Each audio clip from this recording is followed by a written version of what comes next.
to conduct a budget hearing at least 7 days, but no more than 14 days prior to our scheduled budget vote on May 21st, 2013. So Dr. Harrison and the administration are going to provide a very brief overview of the financial information relating to the proposed 2013-14 budget, and then afterward we'll offer the community time to ask any questions that anyone here has regarding the budget presentation. Dr. Harrison.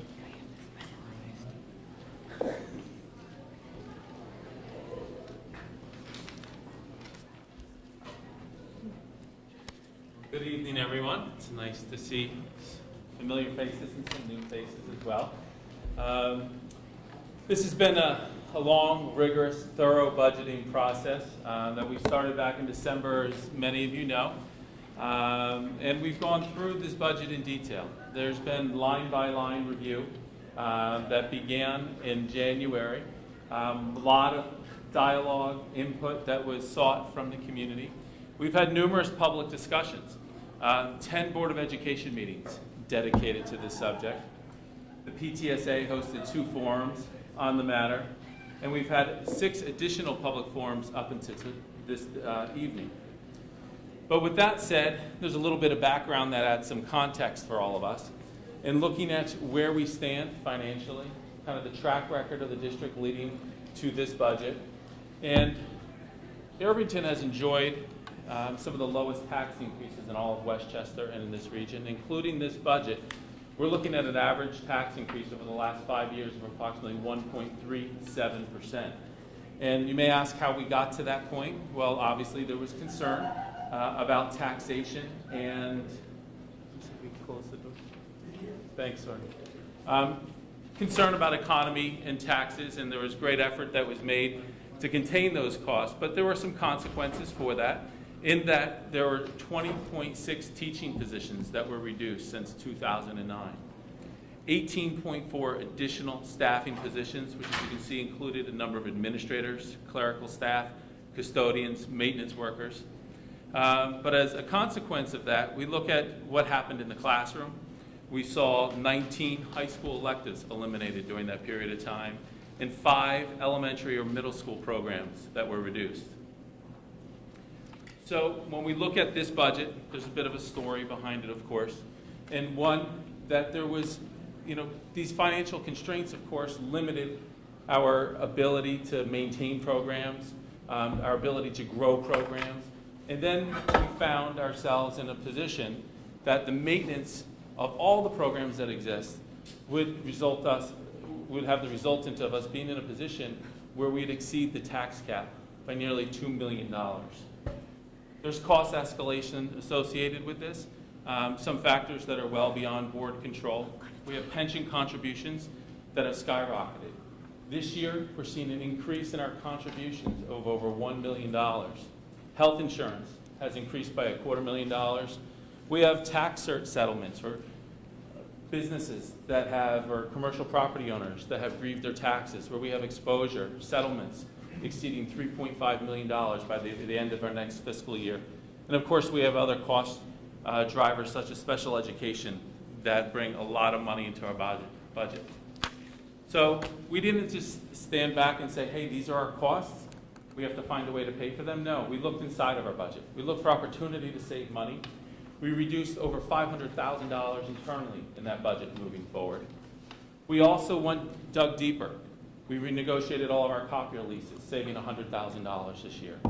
We looked and analyzed all of our expenses associated with all of our insurance policies and found that our workman's comp, we were paying out far more in premium than any connection with what our employees' needs were for, say, injuries on the job site. So with that said, we turned around and Ms. Miller introduced an initiative where we would self-insure, and we're going to save approximately $90,000 in year 1 and upwards of $150,000 a couple years down the road. We're entering into an energy conservation initiative where we're going to try to find opportunities to reduce our energy costs while preserving money for student programs and other opportunities in our district. We've been writing grants that have brought money in, changed other little mechanical things in how we do business in the district. But we're also partnering with neighboring districts to provide some shared services. Transportation alone is saving us over $300,000. So with that said, we've proposed a budget that we believe that provides for some growth in learning experiences. We're not eliminating any programs or staff at this point. It invests in our facilities and the district infrastructure. We're supporting the growth and development of our staff, expanding technological opportunities, providing more support at the school level by reinstating one administrative position that would support the needs associated with the new teacher evaluation model. We're restoring some electives at the high school, but ultimately we believe this balances fiscal responsibility and educational quality. So with that said, this is a line-by-line overview of our budget. You can see how monies are allocated across the district. At the bottom, you'll see that there's an increase of 5.7%. That is a budget-to-budget increase. You can see that it also includes the financing for our tax cert obligations. But we need to be mindful, budget-to-budget doesn't include increases in revenue that you can see. We have almost $400,000 in new revenues before us. That kind of balances some of that equation. But at the very, very bottom, if you take a look, you can see we are still over the tax cap by nearly $1.3 million. So you can say, what is the impact on me? How does that translate into property taxes? Well, interestingly enough, if we look at the top line, 2012, 2013, you can see an assessed value, total assessed value for the district of just shy of $75 million. And you see the assessed value this year, about $250,000 over that figure. So we're looking at a real shift here. The valuation, collective valuation in our community, the ratables have increased. And in turn, it has translated into a tax levy increase that's less than the budget increase of 4.85%. So in looking at the impact again on individual homes, you can see a home valued at $250,000 would see an estimated tax increase of about $250 this year, or an average home in the community valued at $740,000 would see an increase of just about $739. Again, here's a picture of that 5-year trend that I discussed earlier. We go back to 2009, you can see a budget increase less than 1%. 10-11, the budget actually shrank. The budget was reduced by over 2%, and then modest increases moving forward to this year and looking at what we saw our needs to be, where the budget does increase 5.7%. But again, if we slide over to the right, you can see the tax rate increase of 4.85%, and that nets the 1.37 average over 5 years. So in the end, the summary of this budget that we're looking at, because we are over cap, there's a necessity for a supermajority for approval, meaning on election day, the 21st, we must have 60% voter approval. This budget does demonstrate fiscal responsibility. Again, that 1.37% average over 5 years. A lot of complicating factors, as we said before, with costs that are driving our expenses certainly beyond board and district control. But we are committed to providing a high-quality education for every student, every day. And we know that this budget continues to introduce opportunities for enhancing every student's learning experiences. So with that said, you can see where we are. Last night I presented to the village trustees. So you could see similar presentation on, from their meeting as well as tonight's, which will be broadcast on our local network. The hearing this evening. There's one more forum next Thursday at Main Street School. And then as a reminder that there is a special voter registration set for the 16th. So if you're not registered to vote, please do so you can have a voice. Okay, I have laryngitis. It's very hard for me to talk. Can you just, for 2 seconds, address to people the difference between what's on the ballot and that 4.85 number? I will. Repeat the question, please. So Mrs. Kerner asked that we explain the difference in the numbers that appear on the ballot versus the number that you see before you in the increase. The number on the ballot communicates a 5.48% increase in the tax levy, but that translates to the 4.85% increase in the tax rate. The rationale and the reason for the difference in the numbers is that the tax base, we could say, has gotten larger with more ratables. So there's more properties that are being taxed. So as that money is spread out across the community, the impact on the individual is less than that 5.48%, which is the 4.85%. I guess now we'd like to address any questions that anyone from the community has. If you could just please approach the microphone and say your name, and we'll do our best to answer your questions.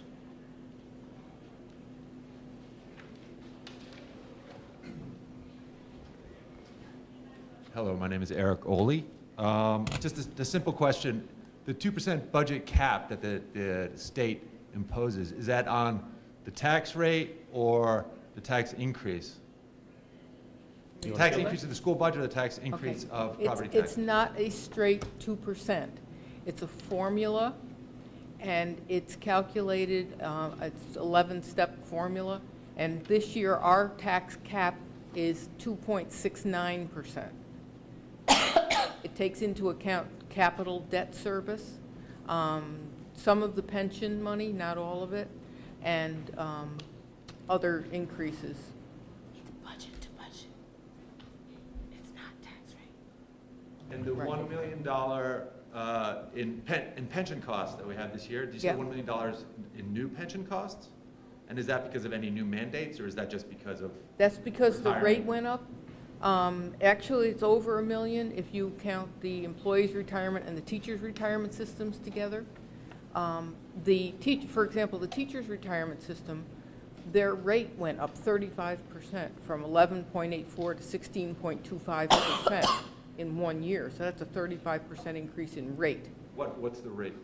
The rate that they charge the school districts on the teaching salaries. The pension fund charges you. Right. We have no say in that. That's mandated. Mandated set by the state? Correct. Yeah. And the employees' retirement system, because there's 6 tiers, different levels depending on when you joined, there is different rates for each one of those different levels, but they also increase significantly. So it's more than $1 million that our pensions went up. The tax cap formula allows a little bit of breakage to be added to that cap. In our case, it was about $495,000, something like that. But our overall increase in pensions went up, I think, like 1.2 or 1.3 million. Thank you. Okay. Would you say that there's a possibility that, given the fact the stock market just hit a new record today, that we would see an impact in the pension increases in the near future? I would sincerely hope so. We've always been told there's a 2-year lag on that. Right. Anyone else with any questions?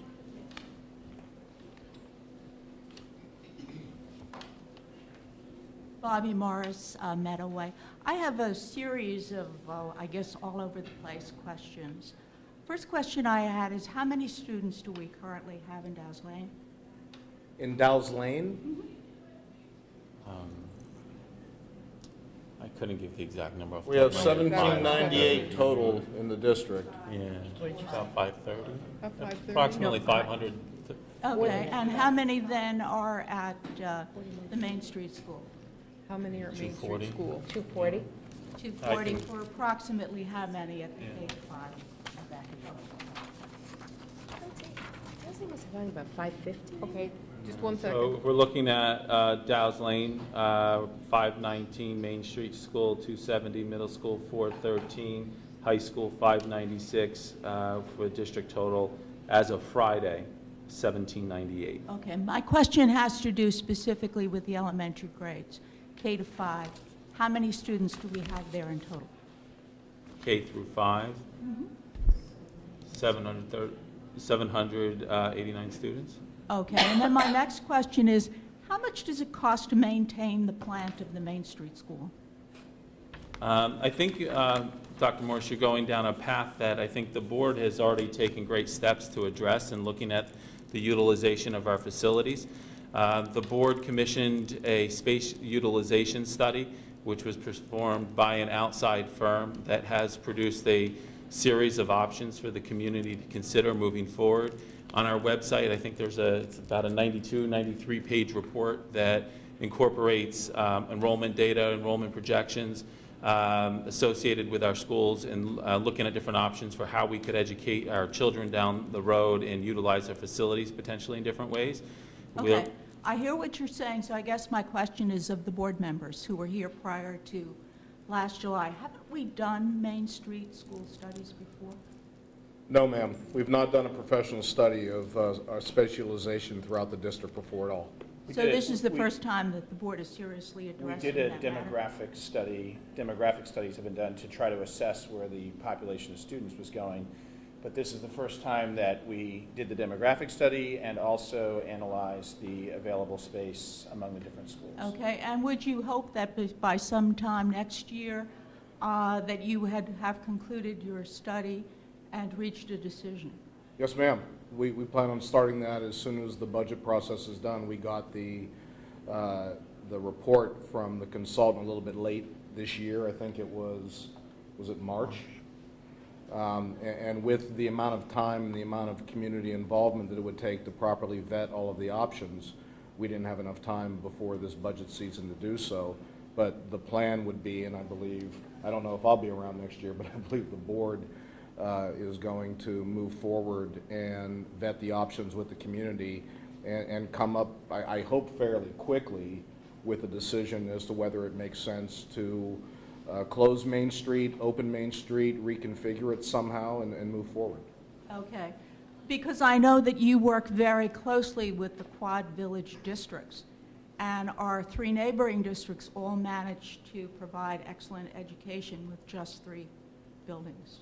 So I would hope you would give that consideration, serious consideration.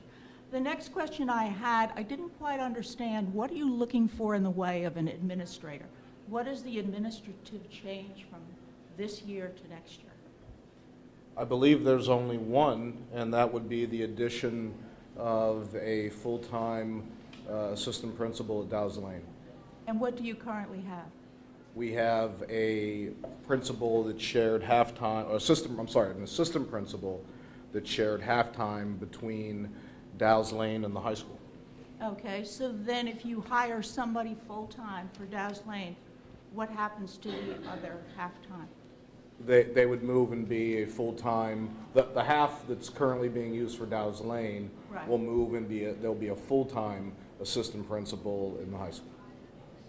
Okay, interesting. Okay, I had some other questions as well. One of the things I noticed is the comments about open communication. And I happen to be a member of the Senior Center. When Dr. Mathusiak was the head of the district, we always had advance notice. She would send signs down, and we always knew there was going to be a meeting. The way things work through the Recreation Department, in their interest of saving money, they do not mail out a newsletter. What they do instead is they hand it to you as you walk in the door. So you get it about the 30th, 31st, or the 1st of the next month. Dr. Harrison came back down and spoke to us on the 2nd. Nobody who was interested in going to this meeting to hear what was going on had any clue that it was taking place. There were no flyers that came down from the district office. There was no notification. And in part, it had to do with the rec commission not specifically stating that Dr. Harrison would be there to speak. As many more people would be there other than those who just come and socialize. But I do find that as a taxpayer without students currently in the district, that I really don't know what's going on. I looked with great interest at what you said about open communication, But my impression is maybe it's open to the parents, but it doesn't seem to be open to the rest of us. Had I not read the local little come in your mailbox newsletter, I would never have known that our tax increase was going to be close to 5%. So my question of you then is, how are you going to provide the rest of the community, the taxpayers who don't have students, with more information as to what's going on? You want to take that question? Yeah, Dr. Morris, you made a number of points there, and I'll start with the last first and work backwards, if I may. In looking at the communication that will be going to the entire community, a detailed, approximately 6-page, 8-page newsletter is being mailed to each and every home. Yeah, it is being mailed. I have actually a draft of it here that Ms. Miller just handed me. It's gone through the printer. There's time frames where we have to have it delivered, and we're being compliant with that mandate. With respect to communication in general, we have made, I believe, true effort to connect with the broader community. We have reached out to the local newspapers to try to communicate, to have them advertise for us. On our local access cable, we've been giving them static slides that they've been displaying that have listed all of our meeting dates, and we have sent them to them on a weekly basis for that posting. With respect to your concern about the senior center, I certainly am not aware of until our communications last week, I believe it was, how they communicate with the membership. I can tell you that in February we scheduled the meeting, and they told us that they would communicate it to their membership. And I can certainly attest to the fact that there were 30 to 35 engaged residents that were there and participated in the dialogue that appeared to me that they knew the rationale for the visit. Recognizing the communication that occurred this year, we certainly will work closely with the village to make sure that we provide more notice, or that the village provides more notice for this meeting, to hope that we can engage everyone that's interested in being there. I appreciate and I thank you for the newsletter that I will be receiving. But if I read your slide correctly, it appeared as if we were part of the budget process through the beginning. And I really, and I only speak for myself, but I didn't know about your budget process. I didn't know it was open to the community. What I hear you saying is that we will get the newsletter this month. You know, maybe 2 weeks before the vote. But that doesn't seem to me as if it's really the open kind of communication that we expect in this village. Ma'am, I don't reach out to us in January. Ma'am, I don't want to minimize how you feel. I appreciate that. And I don't, but you know, we've been operating. You know, the public meetings are not open solely to parents or administration and staff. We've been having public meetings that are also televised, that are also on video for the past 4 months, going over the budget line by line. You know, I'm sorry you weren't aware of that, but we have done, I think, everything possible to try to engage the entire community, not just parents, in the process. Do you have any ideas on what we should do in the future come next January to Well, as I'm standing here, one that comes to mind is you do publish, I believe, a calendar for the school year? No. You do not. You used to. It's online only. It's not mailed anymore. Okay. Well, I guess that's maybe a problem for some of us older folks who are not as tech savvy as the rest of you, who may end up feeling excluded or not included, however you want to look at it. But I used to welcome getting the calendar because then I knew what was going on. And, you know, it's just a thought. Yeah, it makes perfect sense. You know, that some of us are being left out of the conversation who would like to be included. I have a question of Dr. Harrison. I passed by the village board meeting last night, and I wondered how many people were there when you made your presentation, approximately? I would say there were approximately 5 people, ma'am. How many? Approximately 5. I'm sorry, it's still indication. 5. 5, that's what I thought. Because I used to be a trustee 20 years ago, and I walked in around 9 o'clock and was shocked somebody left after you did, because there were 4 in attendance. And I know it's wonderful to say that you have presented to the village board, and I appreciate your sharing the information. When I was on the board, I worked with the school district. But they have their own agenda. People don't typically think about going to the Tarrytown Board of Trustees or the Irvington Board of Trustees to get information on the school budget. And, you know, to put it out there as if you had a big attendance, I don't know, seems like fancy footwork, so to speak. I would say, and I don't want to belabor the point, and I don't think I communicated that there was a grand audience, but the one thing that I think is notable is that it does have significant viewership on television, and that many, many people watch the broadcast of the meetings on television, as do the Board of Education meetings. Right, right. Well, one of the things that happened, Dr. Harrison and I have been in communication because I complained to Joe Archino and expressed some regrets that the Recreation Commission had not given enough notification to folks at the Senior Center. And he in turn asked Joan Armstrong, who heads the center, if she would contact Dr. Harrison for a meeting, even a meeting possibly that would be open up to the community. And that request was turned down.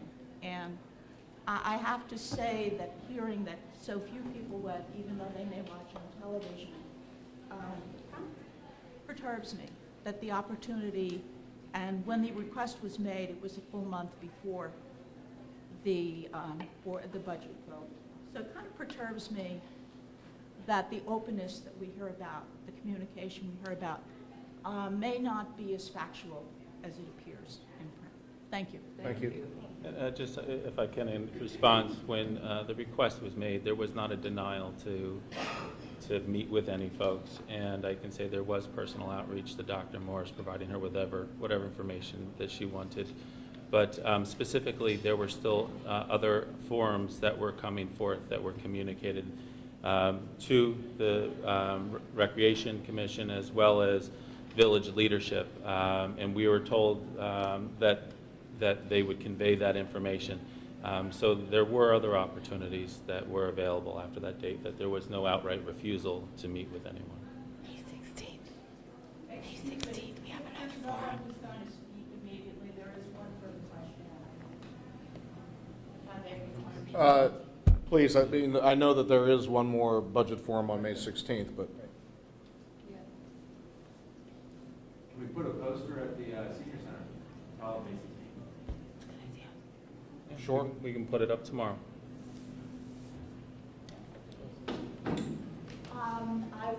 Dr. Harrison was kind enough to provide me with all kinds of information. And I did have an opportunity to look over the pupil performance. And I took a look specifically, since it was a past time when I taught English language arts, at our performance in the middle school.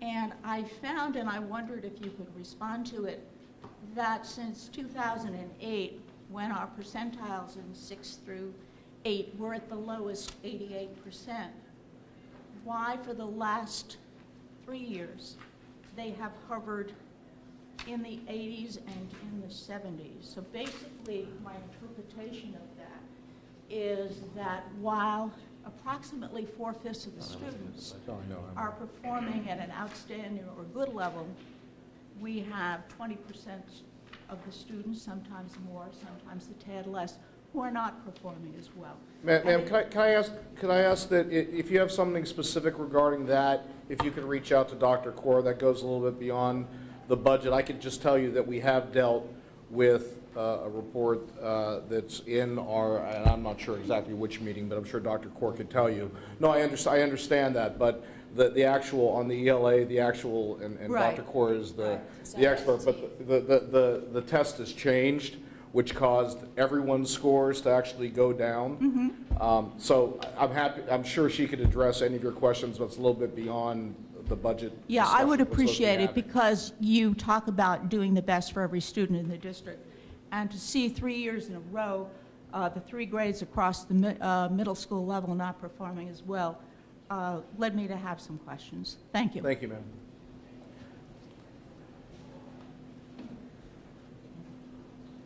Hi, Tanya Hunt. I just wanted to very briefly share with Dr. Morris and with anyone else who might not be aware, who's in this room or watching, that the PTSA actually does publish a calendar for the school district, and actually with community events in it as well. We sell it as a fundraiser because it's not something we can afford to print for everybody who might want one without charging something for it. And it is available down at Irvington Printing. So if you or anyone else would like, would have interest in the calendar, I'd be happy to connect you on that. Thank you, I appreciate that. It might be useful if you would put some indication as to when the budget process starts in the calendar. I don't know that we would know that when the calendar's published. I mean, it's published at the beginning in August, July or August, and so the calendar for the budget is actually not available at that point. Okay. Anyone else with comments or questions on the budget? Okay, thank you. At this point, I'd like to close the public hearing regarding the 2013-14 budget and call to order the regular public meeting. If we could all stand for the Pledge of Allegiance. I pledge allegiance to the flag of the United States of America and to the republic for which it stands, one nation, under God, indivisible, with liberty and justice for all. Before we start, I'd like to send Mr. McCann's apologies. Something came up today and he had to leave town, and that's why he cannot attend the meeting this evening, so he sends his apologies. Can I have a motion, please, to accept the agenda? So moved. And a second? Second from Mrs. Kerner. All those in favor? Aye. Aye. 4-0. Now I'd like to turn the microphone over to Dr. Harrison for one of the better things we do, which is to recognize some of our students and student athletes for their accomplishments. Yes. Well, we've had the pleasure of honoring a number of our students. Last meeting we focused on some significant academic achievement with our academic challenge team, and this evening we've invited Mr. McCormick to join us and bring forth a number of our very successful student athletes to acknowledge them for their great accomplishments this year. So with that said, Mr. McCormick.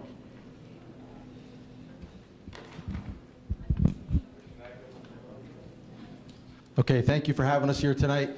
As much as it seems like our spring season is winding down, we've got sectional starting for some of our spring sports. We are here to recognize some outstanding accomplishments for our winter athletes. And I think when you hear what they've done this evening, you will be truly amazed at what they've been able to get done this winter. At first, I'd like to call up Coach Frank Fazzino, who works with both the boys and girls winter track teams. Coach, if you come on up here.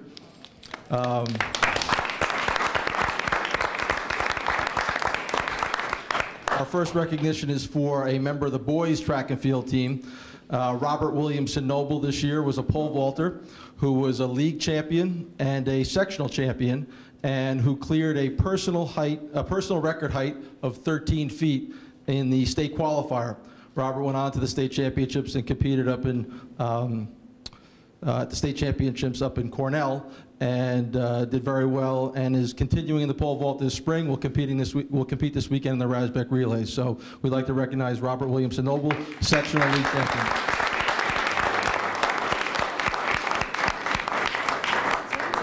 Congratulations. We all standing or not? Sure, why not? Let's do it.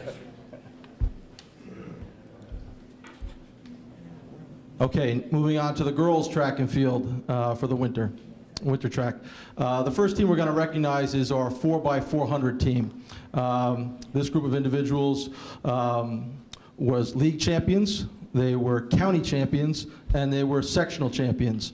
In the sectional meet, they were winners, setting a new Class B meet record with a time of 4 minutes, 8 seconds flat.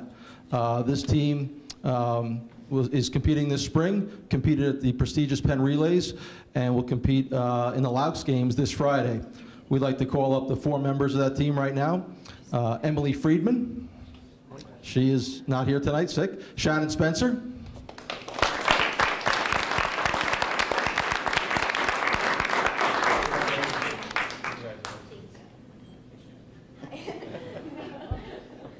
Kira Murphy.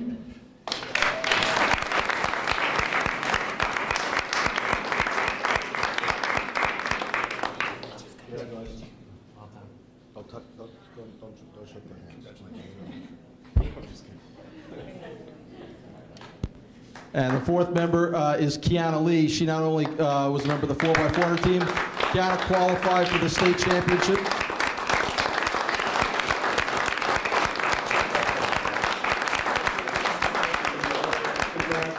Kiana also qualified for the state championship that was held up in Cornell, and she was a 6th place finisher in the public school overall in the 300 meter. And next we're going to recognize the rest of the team. This team did something nobody else has ever done. Winter track girls team that won the league championship and also won the county championship. So I'm going to turn the mic over to Coach Fazzino to have him call up the other members of the team.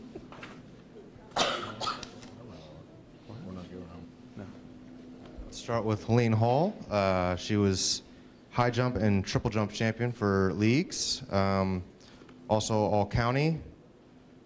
I believe that's it for you, Helene. Get it.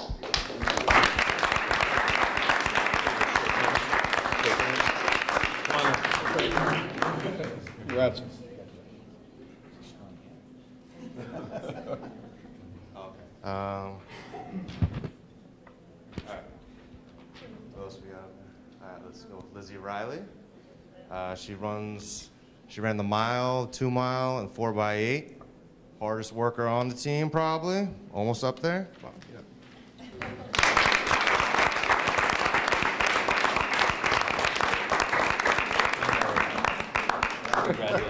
Congrats. We don't know what to do either. Sorry. It's fine. Works out. All right. Our captain, Sarah Scott, triple, long, and a sprinter at times.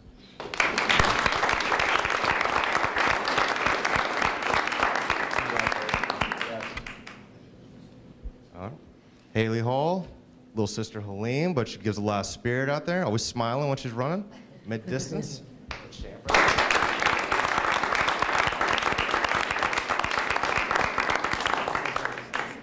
Lisa Pomerantz, one of our throwers on the team, helps score some points.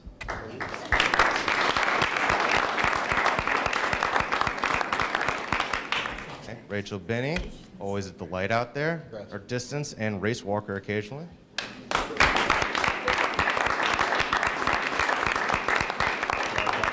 Ellen Russell, our thrower, one of our seniors graduating, going to Michigan, as you can see. Go blue. Go blue.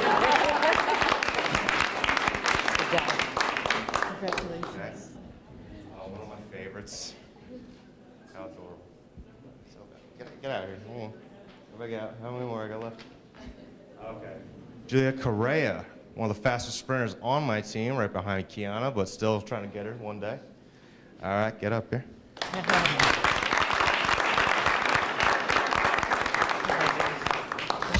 Lisa Castañeda, one of our important 4x2 and also one of my best sprinters.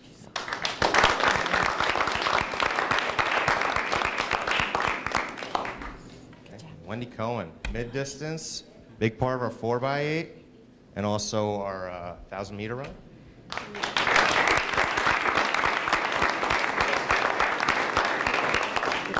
Is that it? That's all I got. All right.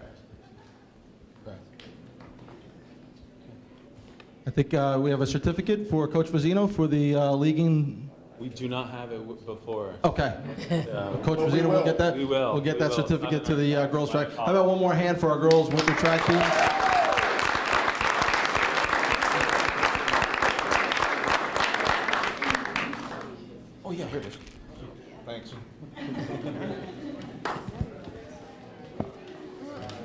Okay, next up from the winter season, we're going to look for the wrestler Brett Pastore. Brett this year, let me go first, then there's plenty to announce here with Brett. He has become the all-time wins leader for Irvington with a record of 143-30. This past year, he won the section for the second year in a row. He went up to the state meet and placed 6th, which I believe is our first place finisher since the Balducci's in 1991.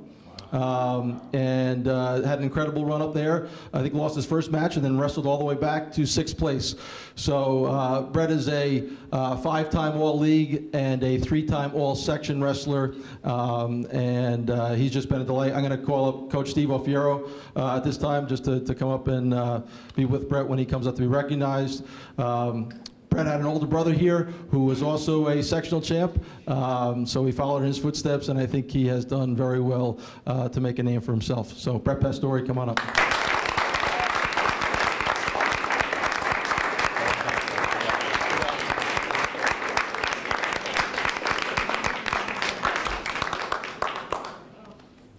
Just one note about Steve. He's taken over the last couple of years and has really done an amazing job with the program. We hosted the sectional tournament 2 out of the last 3 years. We now have our own individual Irvington tournament. We have our highest participation ever on Irvington wrestling, and the enthusiasm that he brings has just brought the program to another level. So hopefully we'll have a few more Brett Pastores coming along, but Steve is doing an outstanding job.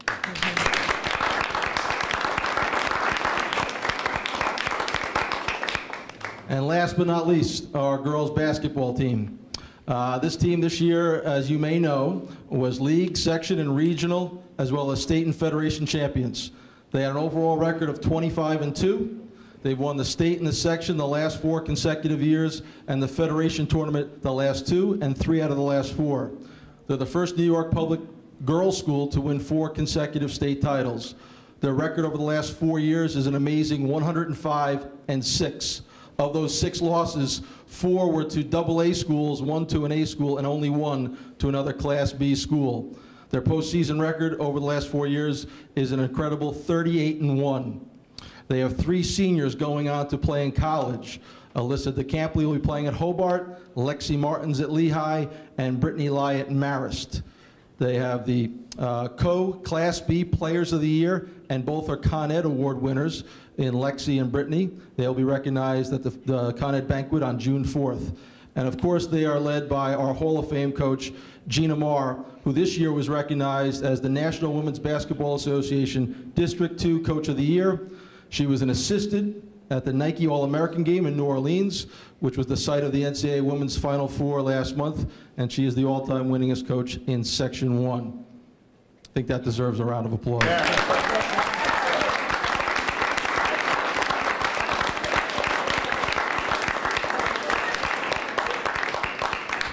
I'm going to read the roster, and those who are here come up, and I think there's a proclamation for the team, and we'll have them come up and maybe have a picture taken. So we have 2 8th graders that participated, Lindsay Halpin and Katie McMahon.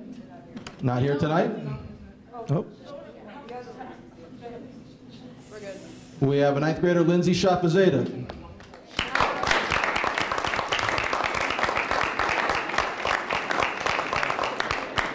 This way, Lindsay, start here.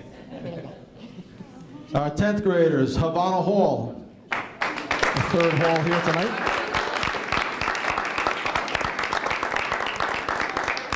Right here. Laura DeCampley.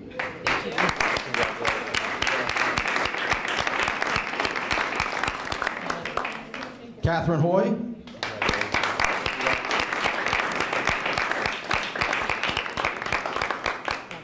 Roxy Trauma.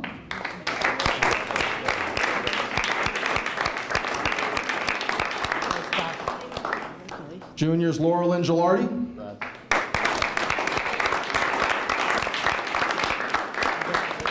Lauren Shafazeda.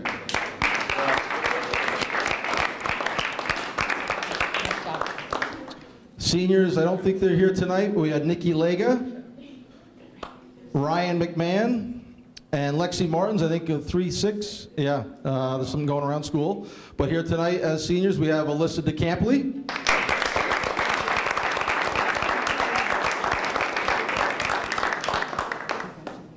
And Brittany Lai.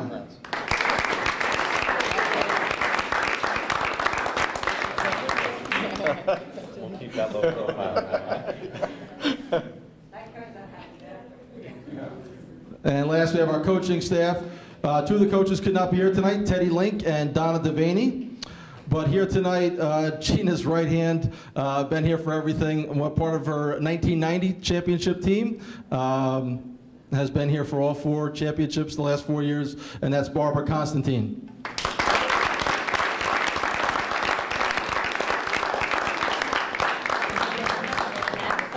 Thank you. And last but not least, needs no more introduction, I don't think, head coach Gina Moore.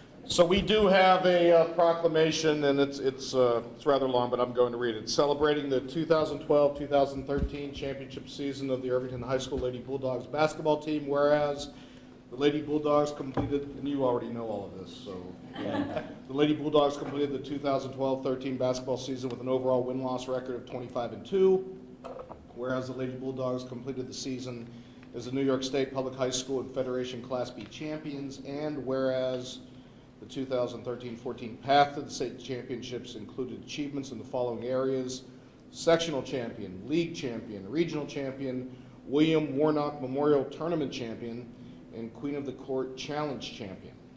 A lot of whereases. Whereas I don't even do contracts this long. Whereas the 2012-13 Lady Bulldogs represent the spirit of the Irvington School District as evidenced by hard work, commitment, and teamwork. Whereas the Lady Bulldogs have brought recognition and honor to the entire school community, amen to that. And whereas the Board of Education is rightfully proud of the achievements of the team, now therefore be it resolved that the Board of Education extends through this proclamation its hearty congratulations to the Lady Bulldog team members and coaches for its extraordinary achievements during the 2012-13 championship season.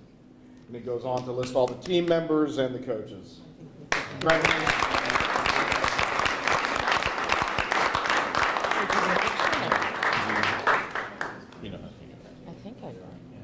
Congratulations. Dr. Kaur is going to take my phone and get a picture of the group, if we could, please. Okay? Great. Ooh, it's a lot to read.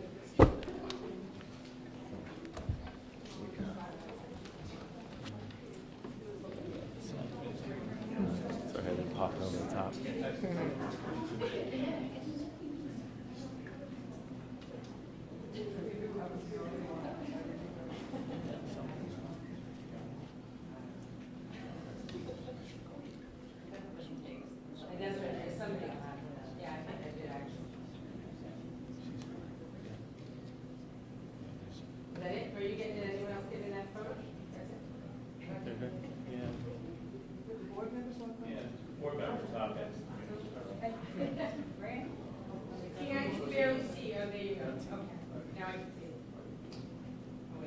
We had nothing to do with this, Gina, come on.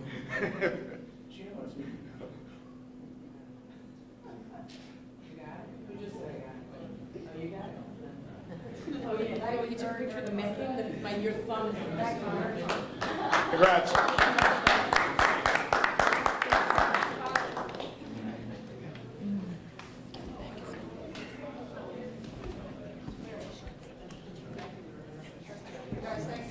Thanks, Gina. Thank you.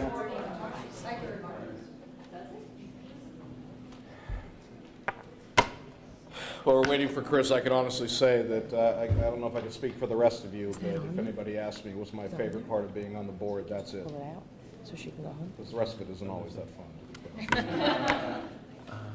So we enjoyed Dropping like flies. Yeah. I am. Okay, at this point, we'd like to move to Dr. Harrison and his superintendent's report. Hi. We emptied out pretty quickly, didn't we? A number of things I want to touch on quickly.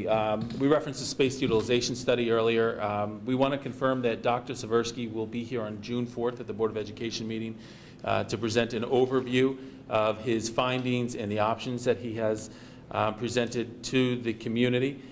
This will be the first step in a process that we will outline that will engage hopefully all of our community members in some important dialogue about the future of our schools.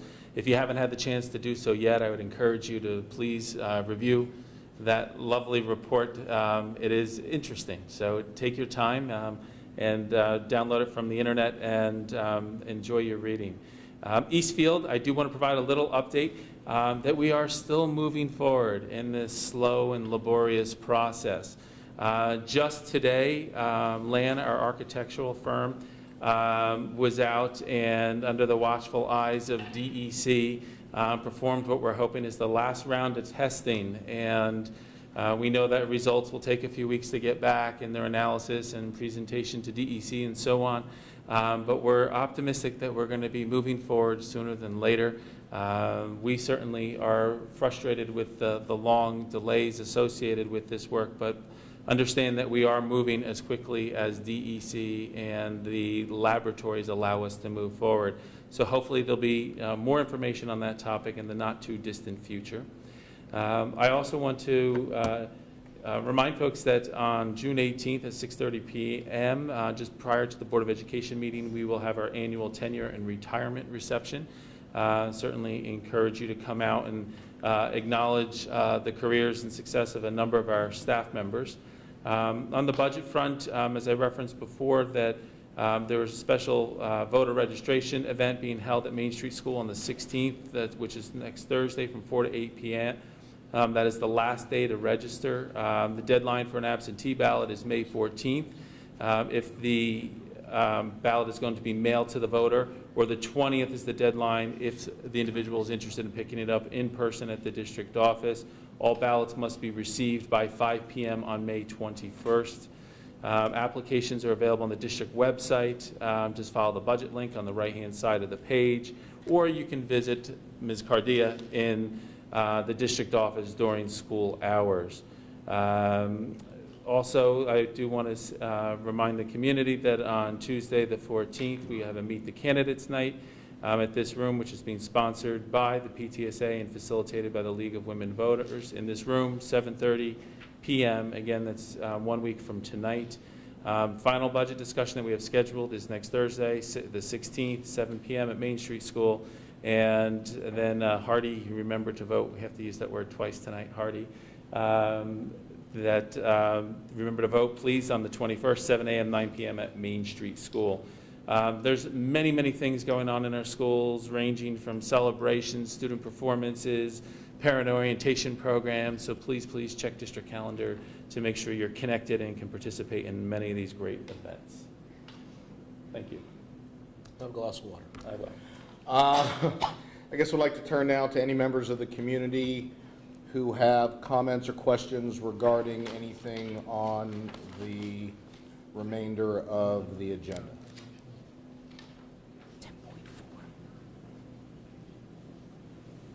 10.4. Hearing none. Before we get to the consent agenda, I'd like to, I want to remove section 10.4, which is a tenure appointment. And I'd also like to thank, just to talk about, just to vote on it specifically. Yep. Yeah, and Chris will introduce that. And I'd also like to thank, again, the PTSA for their many donations that I don't know how you folks keep doing it, but they keep coming our way, and thank you. And does anyone else want to, is it 10.1 and 10.2? Okay. 10 point. Sorry. We're also going to pull up 10.1. 10.1. 10.1. We're also going to pull up 10.1 specifically. I guess, if you don't mind, I'd like to go to 10.4 first and deal with that tenure appointment specifically. So, Dr. Harrison. Good evening. So, Joanna, if you could please stand for a second. Tonight we have the pleasure of acknowledging one of our very talented, hardworking educators. Joanna Morabito is one of our science teachers here at the high school and really has earned a stellar reputation. And when we think of the recommendation that we put forth to the board in preparing for a night like tonight, if you could have just seen all the wonderful words that were said by you, by all the administrators that you've worked with. We're fortunate to have you leading the science education of our children, and are proud to be able to, I'm proud to be able to make this recommendation to the Board of Education tonight. So with that said, I'd like to congratulate you. And as we said, we will be honoring you and other recipients at the 18th reception at 6:30 p.m. So we hope that you and maybe your family, friends could join us. Thank you very much. You're very welcome. Thank you to Ms. Morabito, and I guess let's make it official. Can I get a motion to approve the tenure appointment of Joanna Morabito under Section 10.4 of the consent agenda? So moved. Seconded. All those in favor? Aye. 4-0. Congratulations.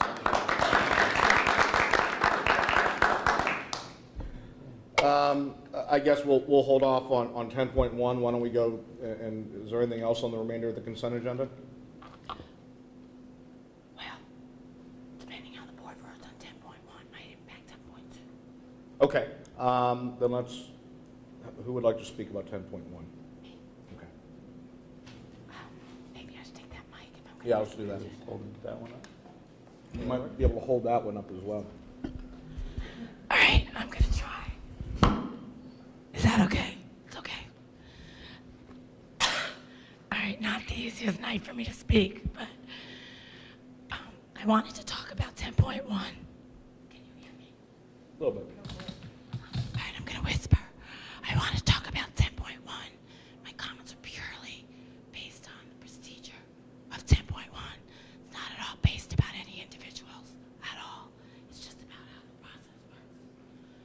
Now, it didn't come to my attention until just this weekend when I was reading the agenda that actually, I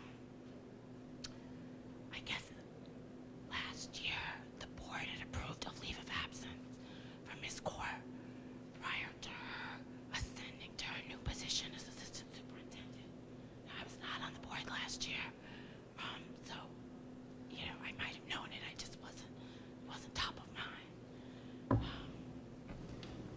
This year on this agenda, it's come to my attention that you're asking the board to again approve a leave of absence for the assistant superintendent as the principal of Main Street School in her second year of assistant superintendent of the Irvington School.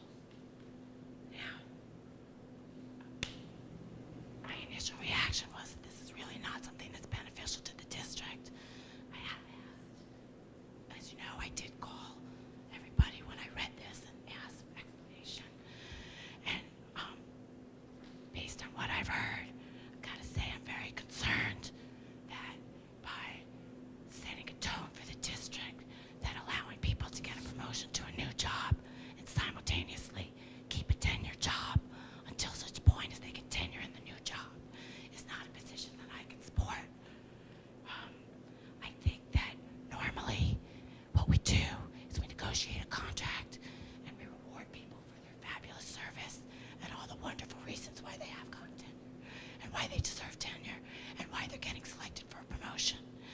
And I think most people have the option to opt for the new position and all the perks that go along that, or they can opt to forego a new position and keep their tenure in the existing position if job security is of utmost importance to them. As presidents, though, as a board member, I just feel very uncomfortable allowing someone to maintain two positions for, I guess, until tenure is granted in both positions, and then make a choice. So, I am going to be, you know, one more thing is I think that as a district, we're moving forward in a lot of positive ways.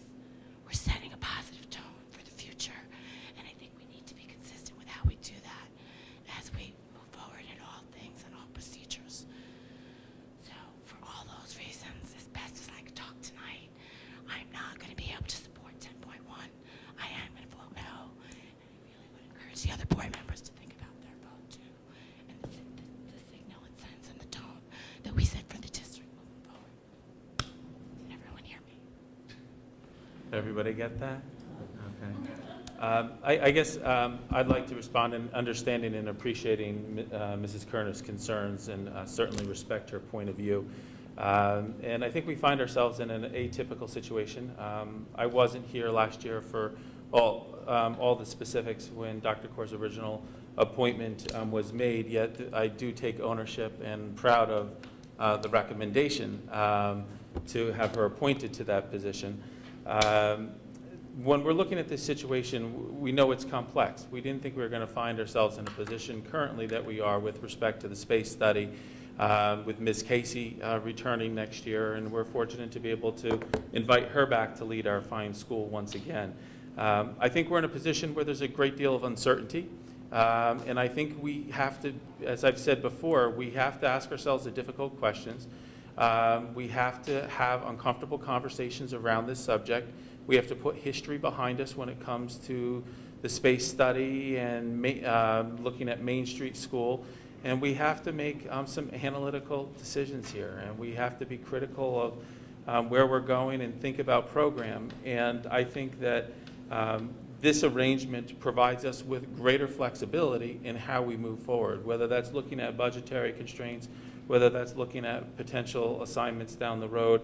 I think we're entering into a complex situation, and I think this arrangement provides us with greater flexibility to address those situations down the road, considering budgetary outcomes and potentially the outcomes of the space study. So with that, I think recognizing and appreciating Mrs. Kerner's objection, I think it provides us with opportunity that would be reasonable to consider moving into the next year. Yeah, and I guess from the standpoint of last year, and I completely get what Robin is saying regarding precedent, and I mean, because of the nature of this, I don't think that it will set precedent because of the conflagration of events that caused this. You know, going to last year and, you know, trying to not, you're in the room. You know, Dr. Kaur, when we went out to look for the curriculum position, it was not just looking for a curriculum position, but it was actually bringing a curriculum position back into the district. And it was no surprise to me, at least, that Dr. Kaur rose to the top of that applicant pool, and Dr. Harrison wanted her to have the job. That said, there has been no bigger political football in this district over the past few years than whether we should have a curriculum position or not. And so in taking the position last year, I thought it was completely reasonable because we didn't even know with the budget process of last year whether we would even fund the curriculum position moving forward. And so I thought it was completely reasonable for a long tenured employee of the district in our administrative ranks to say, hey, I want this position, but if it disappears suddenly, I'd like my rights into the into what I have, which is the principal at Main Street. Now, that all would have changed, of course, if we had not hired an interim principal.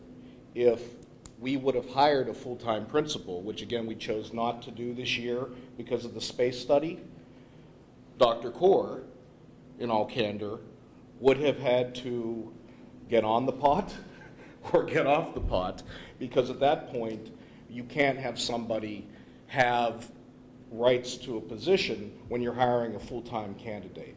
And so in Dr. Harrison's, and I completely admit that the communication, because I really didn't think that we would have to do this again. So when I saw it, just like Robin, when you saw it, it was a bit surprising to me going back to why we decided to do that this year, or why we had to do it last year. I don't see it as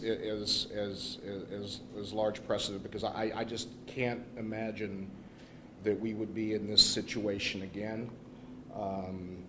Considering the facts, and ultimately to me, and since we're talking about Dr. Kaur, I see this as a way of keeping an asset to the district in the district, and so that's why I support it. Well, there you go. First, I just would like to also say that I supported the leave of absence last year, and I support it again this year because, A, I don't think it's precedent setting. I think the situation of closing a building is very unusual and really doesn't happen very often. Certainly doesn't happen often in Irvington. And so I think once we address this, then it is a matter that goes away, and we have to decide at that point whether we're hiring a permanent principal at the Main Street School. So I don't think it's precedent setting at all, and I think in view of the fact that Dr. Kaur had been in the district for a long time, and that we considered her last year as an asset in the curriculum position, that it seemed like a fair and reasonable thing to do last year. And to then essentially roll that over to this year, I agree with Bob, it was surprising in the sense that we didn't realize that we had to go through the process again, but I feel the same way about it this year, that it's no more precedent setting this year than it was last year. The precedent had, to the extent that it was set, and I don't think it has been set, was set last year. And so I think by doing it again this year, while there's still a lot of uncertainty about the Main Street School, and considering that the commentary from the community about the curriculum position hasn't exactly died down, I think it's a reasonable thing to do. So therefore, I'm voting yes. 3 things. As far as I see it, the curriculum position's pretty secure for next year and the year after. Why the year after? Well, I'm just saying, for next year, I just, from my vantage point, it doesn't seem like there has been any discussion around the curriculum position. It seems like we're adding administrators. We're not taking them away right now. And it seems like, given the fabulous job this position has served Chris well, imagine people coming out of the woodwork over the next few months. So in my mind, I do see that position as pretty secure right now. The second thing is, as a tenured position, it could still get taken away. Even if you're a tenured curriculum superintendent, you might still not be there in 5 years. And that's a possibility too. Doesn't matter if it's a tenured position or not. A district somewhere down the road can still decide to exit. Right. Absolutely. Right. Then the last point is that, in fact, as a result of the fact that a person had rights to 2 jobs at the same time, we were actually forced this year to do something we never do, which is to review and give salary increases prior to the year-end review of an employee. I've never, in my history with the district, given a salary increase prior to the annual review in February. We were forced to do it this year because if we wanted to hire the principal at Main Street School, we couldn't do that. And at that point, we thought we were hiring a principal to Main Street School. So if we're hiring a principal to Main Street School, we had to negotiate a contract because there wasn't going to be the possibility of keeping 2 jobs. In the subsequent month or 2, it became clear that we were going to put that off because of the space study. However, I was very uncomfortable with that. If we agree to do this leave of absence again next year, we'll be in the unusual position where we'll be giving someone a raise and negotiating the contract prior to the review at the end of the year. And I find that highly uncomfortable. And I hear everything you're saying. I just have just a little bit of a different perspective that I had on this. To me, though, that's a negative reason. I get it. No, and you're absolutely right, but I guess a couple things. Part of that, when we decided, and it was a bit of chicken and egg, when we decided, and I think the main impetus in having to deal with Dr. Kaur's contract now was that we were asking our current interim, when we decided to forego the hiring of a permanent principal in Dow's Lane, we had to make sure that our current interim, who we all agreed made the most sense to stay on for 1 more year, when we made the decision to, we had to make sure that she was going to be available. So I think it was a bit of a making sure that she was there too. And then secondly, the thing, I don't see this at all as, and I think you mentioned in your initial comments about sort of having a situation where a person is holding tenure in one position and awaiting tenure in the other. Because the way I see it, whether I'm on the board or not, this ends next year. as part of the, we delayed the hiring of a full-time principal in Main Street because of the options presented in the space study. I think, you know, dealing with that for more than a year and keeping an interim going for a third year, I don't see how that would make any sense to us sitting here today or whoever the next board's going to be. So I see this as being over next year. We're either going to decide to close Main Street School, continue Main Street School in some capacity, and at that point, I'm assuming that the administration will come to us and say, well, if we're going to keep Main Street School open, having the interim from year to year makes no sense. We need to get a permanent principal in place, and then at that point, going back to my being on the pot and off the pot, it works out because Dr. Kaur is either going to remain on as director of curriculum, or she's going to decide. So I think this takes care of it. So I think the concern about I don't think so. Why not? Because it's the same position. If we decide in mid-year that we're going to hire a principal to Main Street School, we can't advertise for a principal job when someone has that job already. Well, I think So it would have to be offered to her. She'll have to take it or leave it, and then we'd move on. And then we'll have to negotiate her contract in mid-year again. And we'll have to give her a review. We'll have to negotiate a contract. Is that true? No, I think the only thing that would happen at that point, if we opted to move forward, is that Dr. Kaur would just have to resign her rights to the principalship. Why did we have to do it this year? Why did we have to do it this year if we don't have to do it next year? You said we had to do it because she had to resign her rights to the job. And she wasn't going to resign her rights to the job until she had a contract for next year. Makes a lot of sense. I wouldn't do that either. So next year we're in the same predicament. It's no different. If I were Ms. Kaur and I had this job, I would wait until I negotiated my job for the following year. I wouldn't resign on This contract is in, the contract that's being approved tonight is a It's a one-year contract. It's a one-year contract. It's a one-year contract. in exactly the same position. But by the way, we're not in the same position because we're not, I mean, this year we didn't hire a permanent principal to force the hand. Well, no, you're concerned about her having rights to the job. We thought we were going to, which is why our hand was forced. When it became clear that we weren't hiring the principal, we wouldn't have needed to push up the timing of Ms. Kaur's contract. It would have been done after her review in June. The only reason it was done in mid-year was because we thought we had to advertise for the principal. We couldn't advertise for the principal when someone had the principal job. Right, So it was exactly that. the same and then, situation right, next year. But then when we decided that we weren't going to go after the full-time It was principal- already done. Well, but then we had to make sure that we could get Ms. Casey. And so Yeah, but that part had of as nothing to well. do with these issues. Okay. All right. I mean, I understand your point. I mean, it just seems like, again, because I do think that, honestly, personally, I think you're doing a fabulous job. And I'm not supposed to say that. This has nothing to do with you. I just feel very uncomfortable. And I felt uncomfortable this year, and I was told I had no choice. And now it's on the agenda. And as a board member, I feel like I have an obligation to speak up. So I apologize. Personally, it's absolutely nothing to do with it. It's just in terms of, I don't like to be put in this position where we're giving people raises before they're reviewed.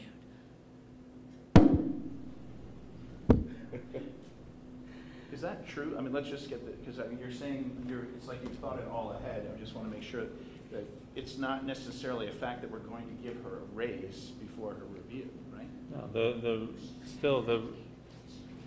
Yeah, but we don't, the decision to give her a raise isn't necessarily a foregone conclusion. My rebuttal to that is we might not, but that's the way it was presented to me this year, that we had no choice and we had to do it because we couldn't advertise for the position. I don't recall that at all. I don't recall that at all.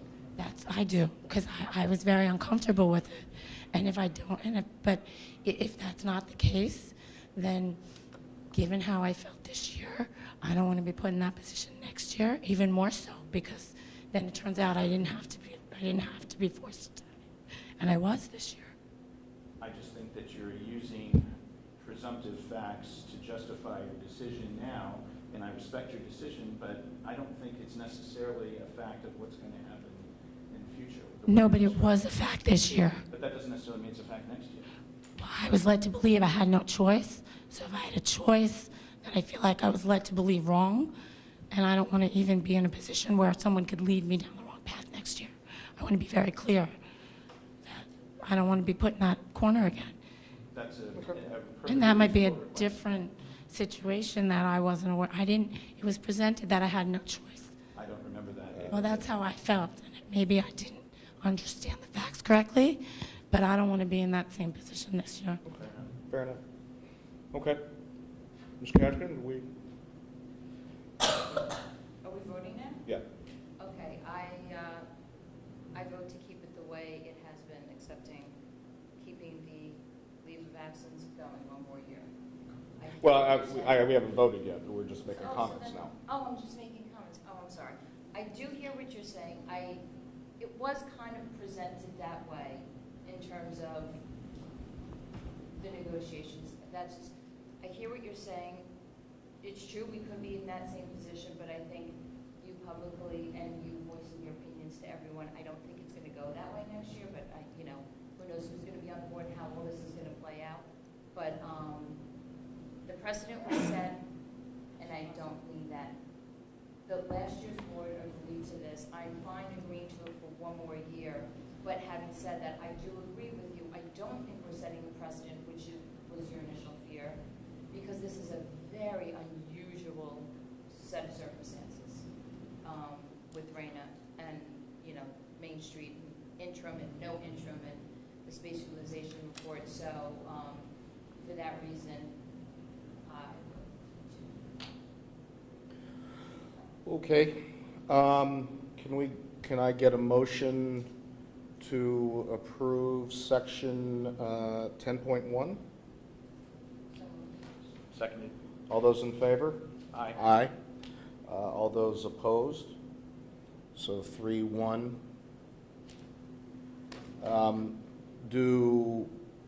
Now, you reserve the right to remove something else from the consent agenda. Do you want to remove 10.2 and deal with that separately, or do you want to? I just thought if they voted to either that. Oh, I got it. Yeah, wait. I might need to make a decision. Right, I got you. Since she doesn't need to make a decision tonight. So could I get a motion to approve the remainder of the consent agenda? So moved. second. All those in favor? Aye. Aye. 4-0. I guess now we are going to move to Dr. Kaur and Dr. Harrison and the Professional Development and Learning for Teachers overview. We've had a lot of conversation this year in reference to the advancements in our area of professional development or the professional learning for our staff. And Dr. Kaur has put together a nice presentation as an overview of the types of experiences and some of the thinking behind our PD program. So with that said, Dr. Kaur.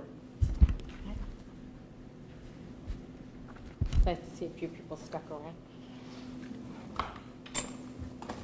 Okay. So, good evening. This is so dark. I am happy to just take a few minutes tonight to talk about professional learning and specifically about some of the things that we've done in our district, as well as a little bit of a broad view of professional development and teacher learning. And no. Do we think it's a battery issue or we think it's a me issue? You can advance it. I can just stand here. Click for me?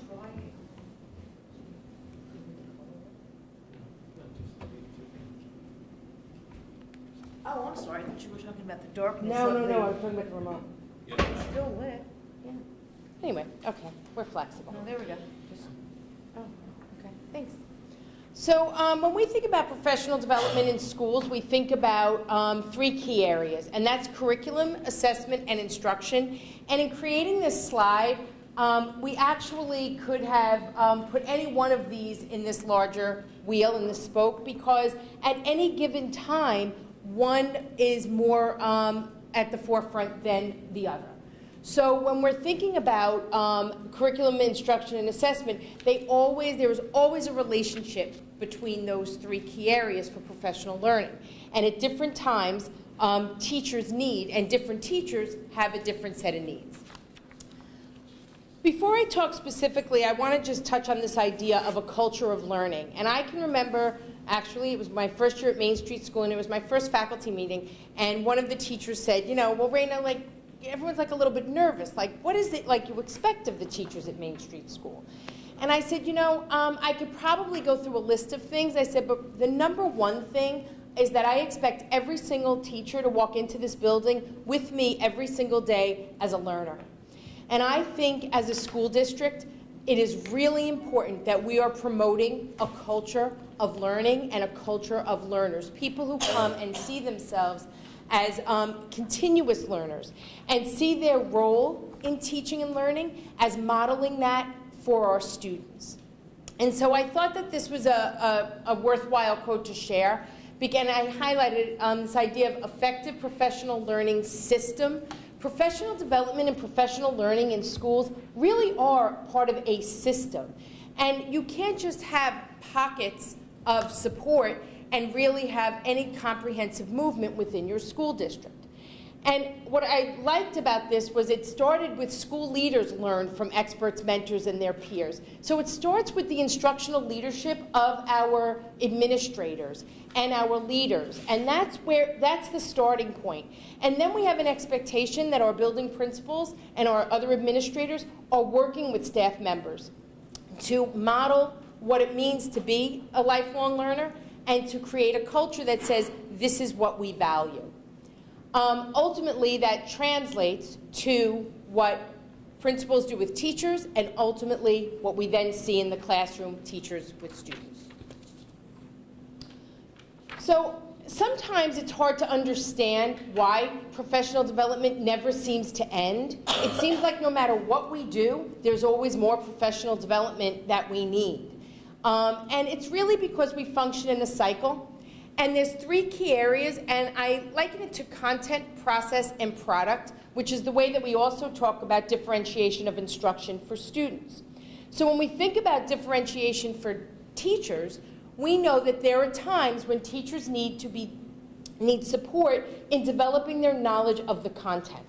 And that can happen for multiple reasons. It could be that a teacher changed to a different grade level and is now teaching a different grade level and needs to be raise their awareness and their knowledge and skill in teaching that new content area. It could be that there are new skills and strategies that we want teachers to use. So for instance, when we switched to reading and writing workshop model in our elementary classrooms, teachers needed the skills and strategies to be teachers of English language arts in a different model than they were used to. And the last part is assessment, the development of assessments. One of the key shifts for us with the Common Core Learning Standards is really knowing what we want students to know and be able to do and figuring out how we're going to get there and how we're going to measure it. So while state assessments certainly serve as a measure, we wouldn't want that to be our only measure of success. We want to be using formative assessment, and formative assessment means that throughout the year, every day, every week, we are always developing our understanding of what our students know. What are the ways that professional learning can be approached? There are lots of different ways to be successful. So on the left side, you see short-term, and I use the word isolated. So sometimes a teacher will go to a workshop and learn about a particular new skill or strategy. They go that one day, they come back, they try it in their classroom, and they might move on. Same thing with an out-of-district conference. It's sort of what you'd call like a one-shot deal. You go, you come back, you try and apply what you've learned. We also provide at times in-district learning provided by a consultant. While that's not always short-term, it has limited value compared to some of the examples I'm going to talk about on the right side, in the sense that the consultant leaves the district. The consultant goes home and doesn't come back. Maybe doesn't come back for another month, maybe 2 months, maybe not until the second part of the year. So those are what I would call short-term or isolated experiences. On the right side, long-term and sustained over time, those are opportunities that we give to teachers on a daily basis, that we can provide to teachers on a daily basis in our school. So in-district coach, some of you remember when Joyce Chapnick and Jen DeLisi were our teaching learning facilitators. So lots of different names for these types of positions, but in general, the umbrella name would be a coach. We also at times have in-district learning provided by by one of our district teachers or administrators, and I'm going to talk in a little bit of detail about that when I share some examples from this year. Study groups, we have ongoing study groups in the district, specifically at Main Street School, and professional learning communities. A very powerful form of professional development is peer observation, where teachers are going into each other's classrooms and they are learning from each other. So again, I'm going to just take us back to the heading for this column, long-term, sustained over time. These are the types of approaches that we can take, and they could exist on a regular basis within our school. An in-service program where we develop courses and opportunities for teachers within the district. Very often, teachers are the teachers of other teachers for that. You can also bring someone in from outside, but very often once you identify a teacher in district who has a certain skill or knowledge, they can then turnkey that to other teachers. Certainly committee work, depending on the work, can have a place in the idea of professional learning and building a culture of learning, and then mentoring, which happens for all new teachers and sometimes for teachers who are experienced but new to our district. I wanted to share some examples of professional learning this year in Irvington.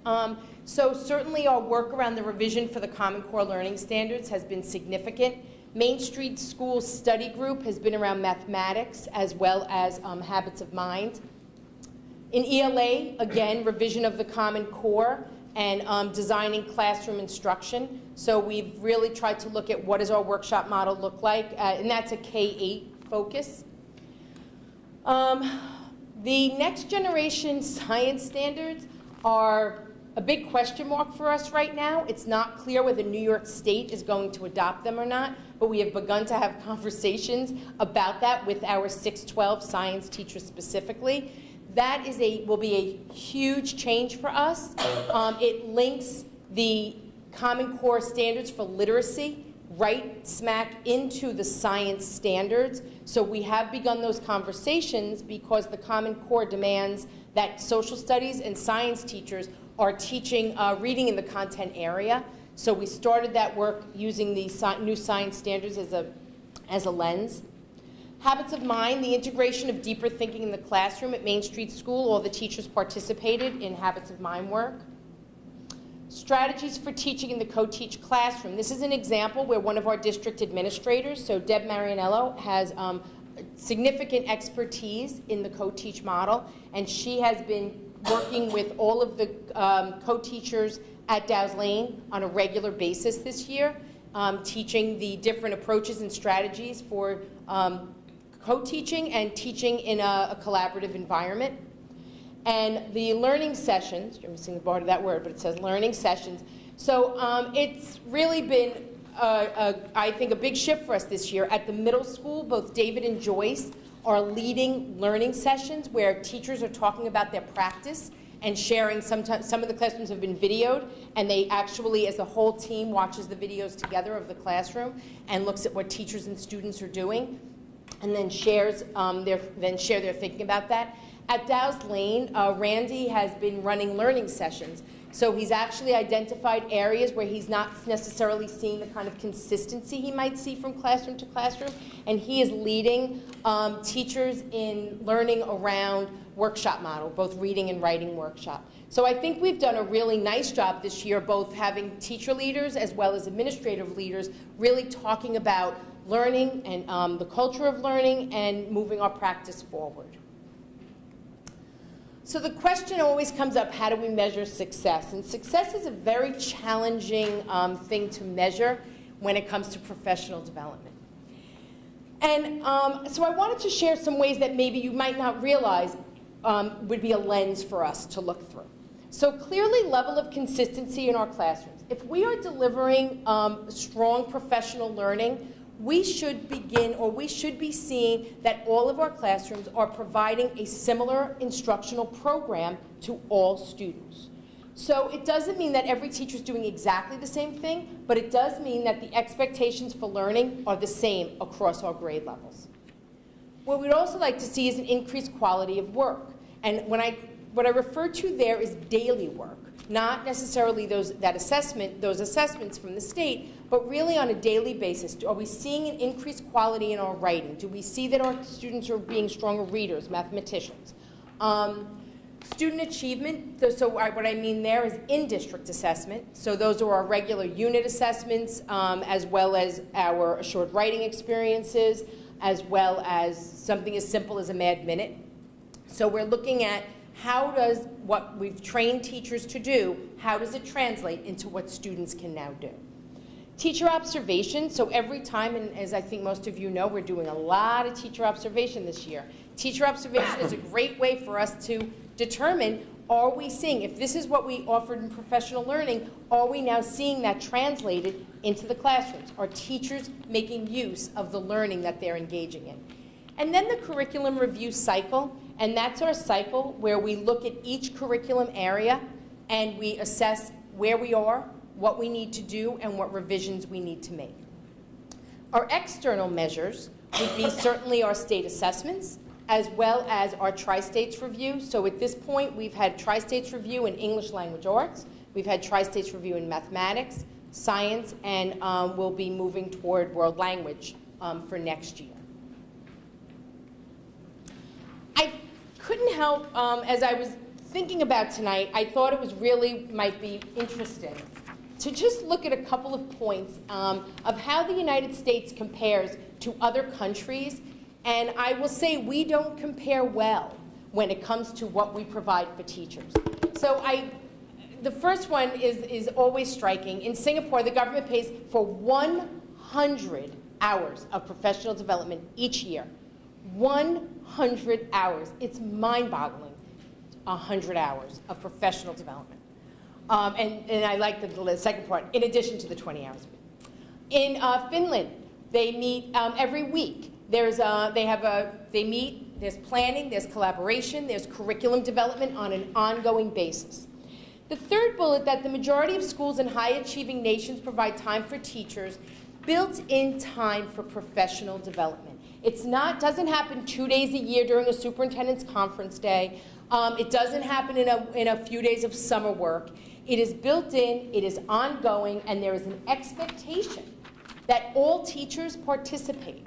And I say that because when we offer things in the summer, then that is only offered or open to somebody who's willing to come.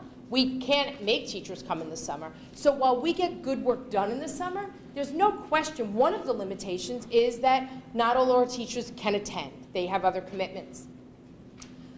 Another interesting piece, teachers in other countries. So review of the research literature and data on professional development in high-achieving countries reveals. So there was some, I thought these 4 key points were interesting, and I want to highlight that to a certain degree, we do work in this model. So the first one, ample time for professional learning, is structured into teachers' work lives. That is not part of our model. Teachers receive extensive mentoring and induction supports. We do mentoring, but I would not use the word extensive.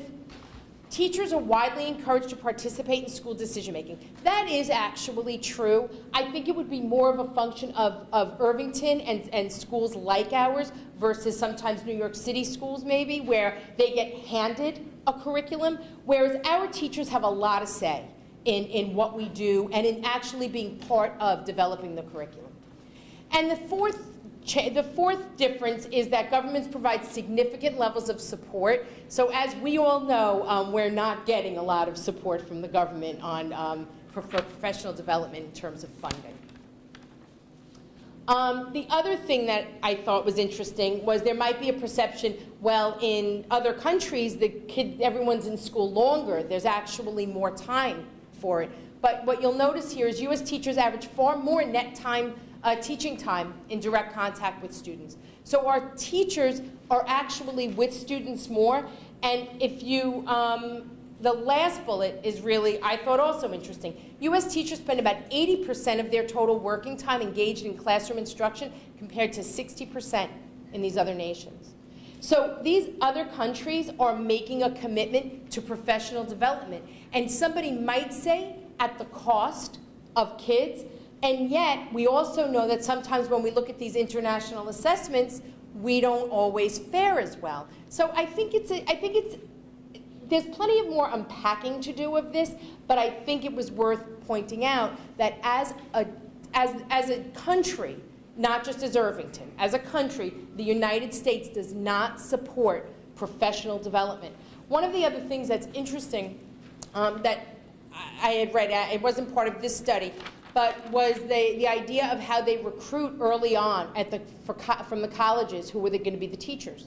So unlike here, where sometimes students are encouraged to be doctors and lawyers and people on Wall Street, teaching in this country is not seen necessarily as the most prestigious profession. And as a result, we don't always get we don't always foster a direction of this is where we really want to have the best and the brightest people. And it's funny, it's backwards in a way, because, oh my God, these are the people who will be running our country, the people we're educating, these kids. And yet, that our cycle doesn't seem to make as much sense as in some other places where they support and they promote that kind of learning. So I just wanted to give you a little bit of perspective, and now I'm going to take it back to us. So what does this mean for us? If we know that professional learning needs to be sustained over time, and we know that it should be embedded as part of our daily practice, what does it mean? It means we need to think about it. We need to invest in professional development for all teachers. We need to find more time for collaboration and curriculum development. And if sustained learning over time is more effective, then professional learning opportunities need to be seen as integral and ongoing. It can't be that we believe that if we can do it, we'll do it. It really needs to be something that we believe in and that we support. And we need to make a commitment to valuing comprehensive professional development. So sometimes what happens, we start something and we'll give a little bit of professional development and support, and then we sort of say, okay, well, I guess you've had enough, so now you're on your own. But it doesn't really work that way. The teachers, just like students, just like any other type of learner, it needs to be something that's deep and comprehensive, and we need to have a way to assess it and determine, well, you know what, it turns out that these 3 teachers got it, and they're good to go, but these 4 didn't yet, and they need additional support. So we need to be differentiating our approach to professional development for our administrators as well as our teachers. And I think with that, we would have a more comprehensive view of how to move forward and what our next steps would be on a long-term planning basis. So that's my quick overview of professional learning in our district. And I am happy to take any questions. How do you measure the consistency? I forget, it was one of the slides before, the consistency of teaching in the classroom. How do you measure consistency when it's often different people who are doing observations? Well, the measuring of consistency in classrooms actually comes in two ways. One is we want to make sure that all students are being given the same assessment. So that's probably the best measure. So there was a time when this teacher would use this assessment and this teacher would. So consistency comes from looking at how we measure outcomes for students. So the observation piece, there's a lot of conversation and collaboration on that in terms of administrators within the building. But I would say the consistency measure is more about how we measure what students know and are able to do. And interestingly, one of the great ways for me as a building principal was parents. That I often heard from Main Street School, however someone felt about the teacher, I always pretty consistently got the feedback that the same thing was going on in all classrooms. Kids who had twins, they would pretty much see the same work coming home. Delivered differently, but the same expectation for what students would know. Does that answer? Well, is there a point at which consistency becomes absolutely critical? Because in the kindergarten, it's consistency of teaching approach is probably not as important as it is in 5th grade. And this is just my personal view, the teaching approach is where, to me, that's the art of teaching. And I think what we're trying to marry is the art and science. So the art of teaching is that that teacher can deliver it and approach it however it makes sense. If we're assessing all the students the same way, it gives them the freedom to bring their art and their gift to the classroom while knowing that in the end we're going to measure the students all the same way and then assess what we've learned. Right, so the consistency is really, as you said, in the assessment, not necessarily in the Right. center. It's making sure that we're providing, if this is what we're saying are the outcomes for students, how do we make sure, or how do we measure that? Right.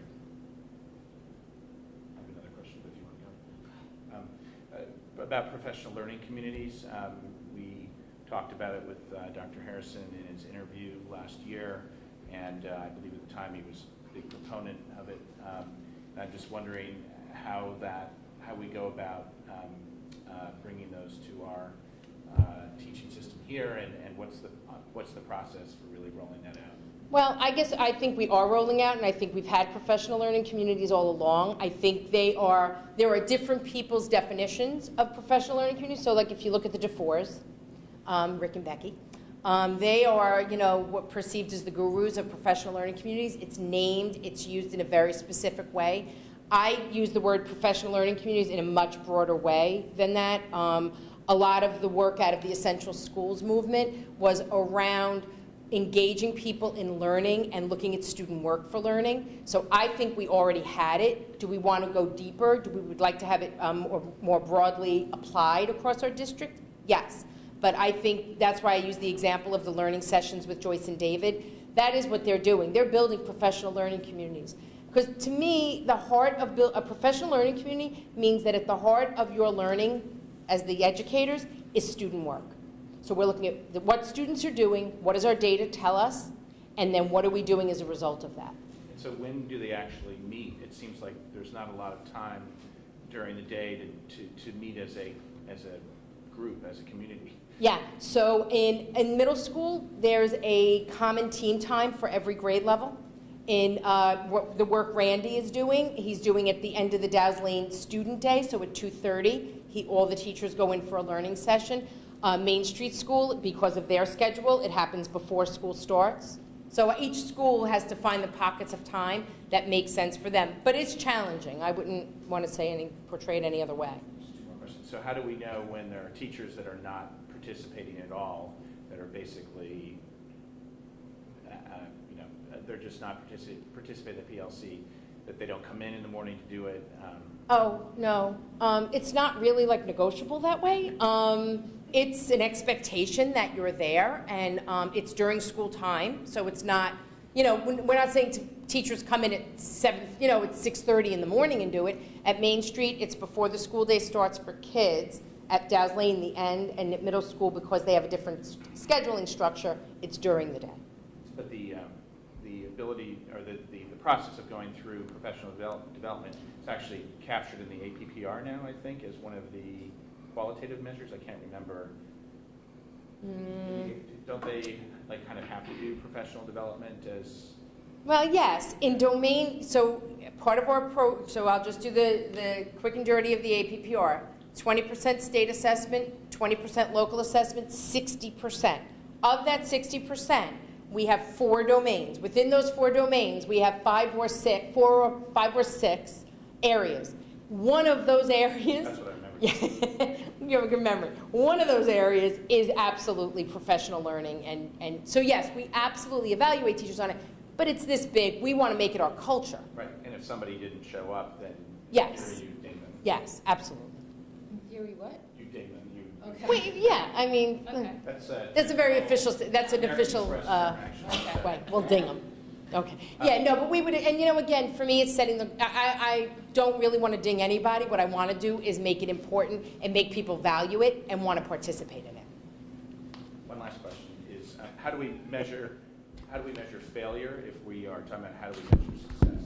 How do we know when our professional development is really not working and we need to change it and make it better? Different ways. So if we're working with a consultant, we generally do some sort of an evaluation at the end. I mean, I do a debrief anytime that we've worked with a consultant to talk about next steps and where we want to move forward, and then we make changes as a result of that.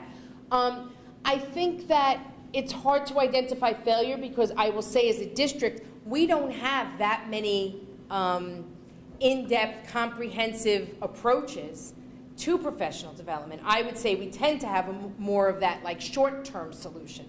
I think it's hard to measure success or failure from the short-term solutions. I would say one of the things that I know I'm most proud of as a district is the work when Joyce Chapnick and Jen DeLisi were our teaching learning facilitators. I mean, I would say we saw they moved this really district K-5 and really now K-8 in terms of our approach, certainly our approach to teaching and writing. But I don't know that I can answer on measuring the failure.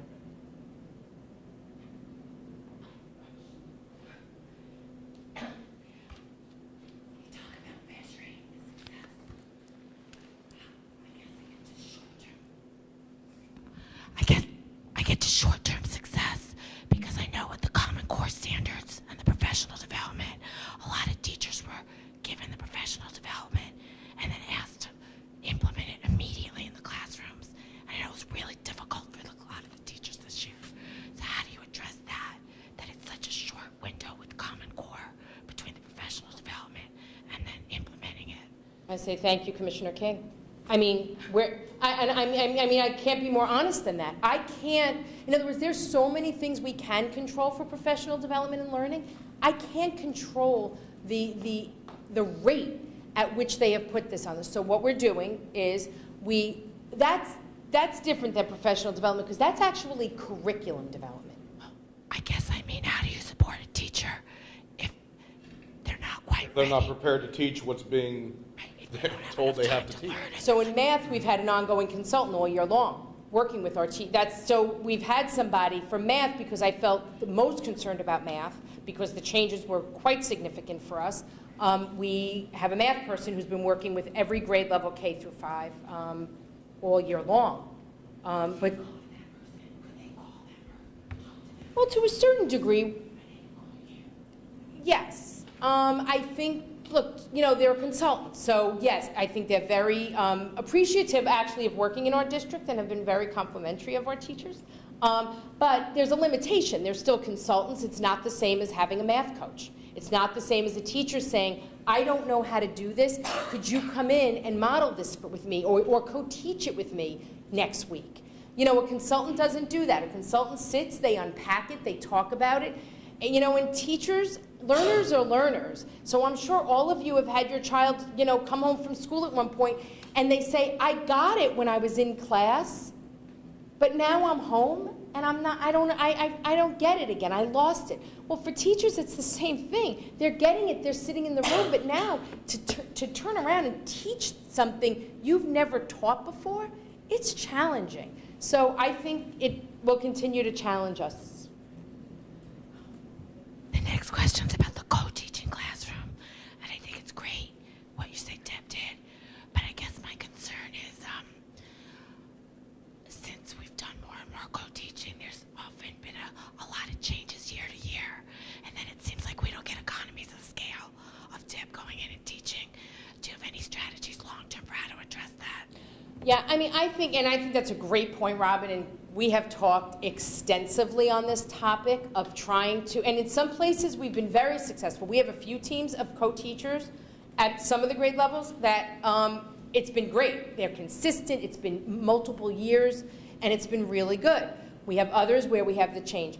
Some of what Deb is doing, though, I would say is actually just good teaching.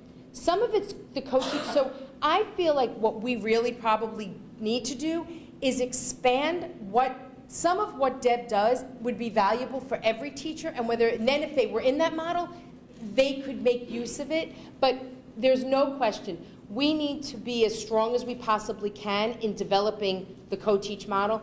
And in all fairness, we also have the situation like this year where we had a co-teach at a grade level, but now we won't need it at that grade level. That group's moving up. So we're going to have to create another co-teach model. So no question it's challenging. I would say we're aware of it, and we have one consultant who we work with that once we create a pair, she comes in and does that work. But economies of scale, you're no question. I have a question on tri-states. Did we ever implement the science suggestions for tri-states? We have implemented some of the science, but I think if you'll remember, I want to say, guess it was Dr. Raleigh, I'm not sure now. There was at one point when this position was either made, I want to say it was, maybe it was last year, so it was part-time, it was I think just me, a little bit. I think it was pretty, it was put out there that there was no way that we could pursue the work in science. So the challenge now is the next generation science standards. So now they're rolling out these standards. New York State has not yet committed to adopting them. So this is a good example. How much time and energy do we spend and professional development, curriculum development do we do on the old standards? When they're going to change them. When we have this very strong feeling that they are going to make the switch. So what we're doing for science right now is we are trying to implement the Common Core expectations, which is around literacy in the classroom.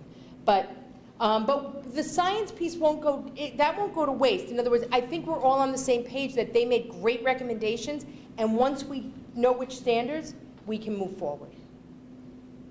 Okay, well that leads me to my next question about language, which is, it's just the same old issue, which I have another question about. But when you do the tri-states, the teachers are pulled out of their class even more than when you're not doing tri-states in that subject area.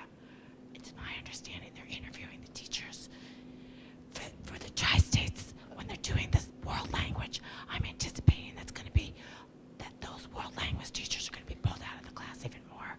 And I guess I'm just wondering, have we taken a step back and wait, is it worthwhile to do the tri-states in lieu of what we're going to lose that year in terms of teachers out of the classroom and not having time with the students? Well, I would say for a tri-states, and will we implement the recommendation? I would say for a tri-states review, the teachers are not actually out. Let me preface this by saying, we looked at world language because it is an area, it's 612, it's an area that has limited impact that way. So for instance, to take a tri-states review of a K-12 right now, our teachers between the math work and the ELA work, K-8, especially K-5 because it's the same teacher, is very extensive. So we selected world language, I think because I think we really feel it's an area for us to get some feedback, external feedback on. Also, it is a small group of teachers. They will be pulled out of the classroom a little bit for the planning piece. The day of the tri-states visit, they'll meet, they get interviewed for about 45 minutes during the visit. Parents get interviewed, kids will be interviewed, teachers will be interviewed, Dr. Harrison, the other administrators.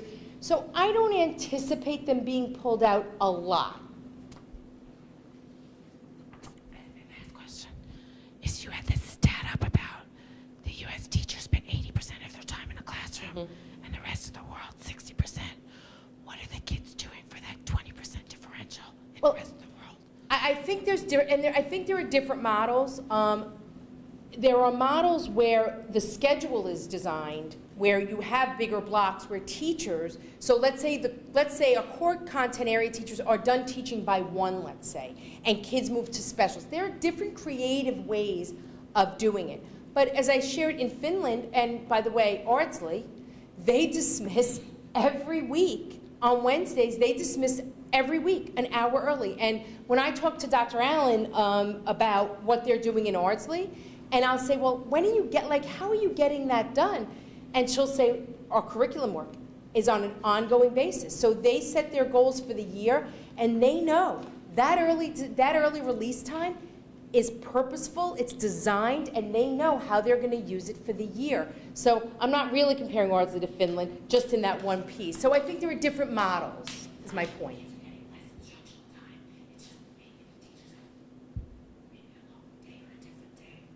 Well, the students are getting less time.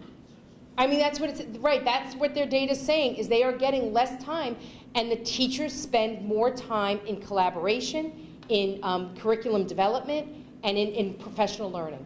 And those are all different.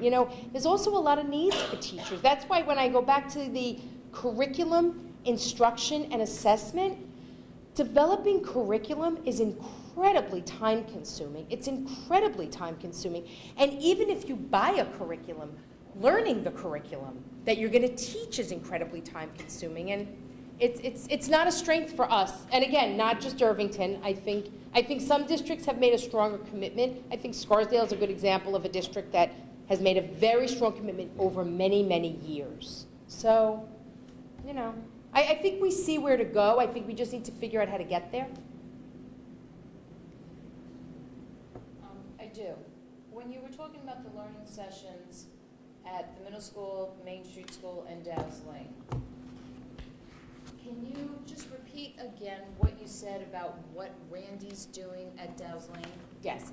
So in Randy's time now at Dow's Lane, almost 2 years, one of the things through teacher observation or classroom observation walkthroughs, what he's noticed is that different teachers have different approaches, let's say to a mini lesson on teaching details and putting details in your writing.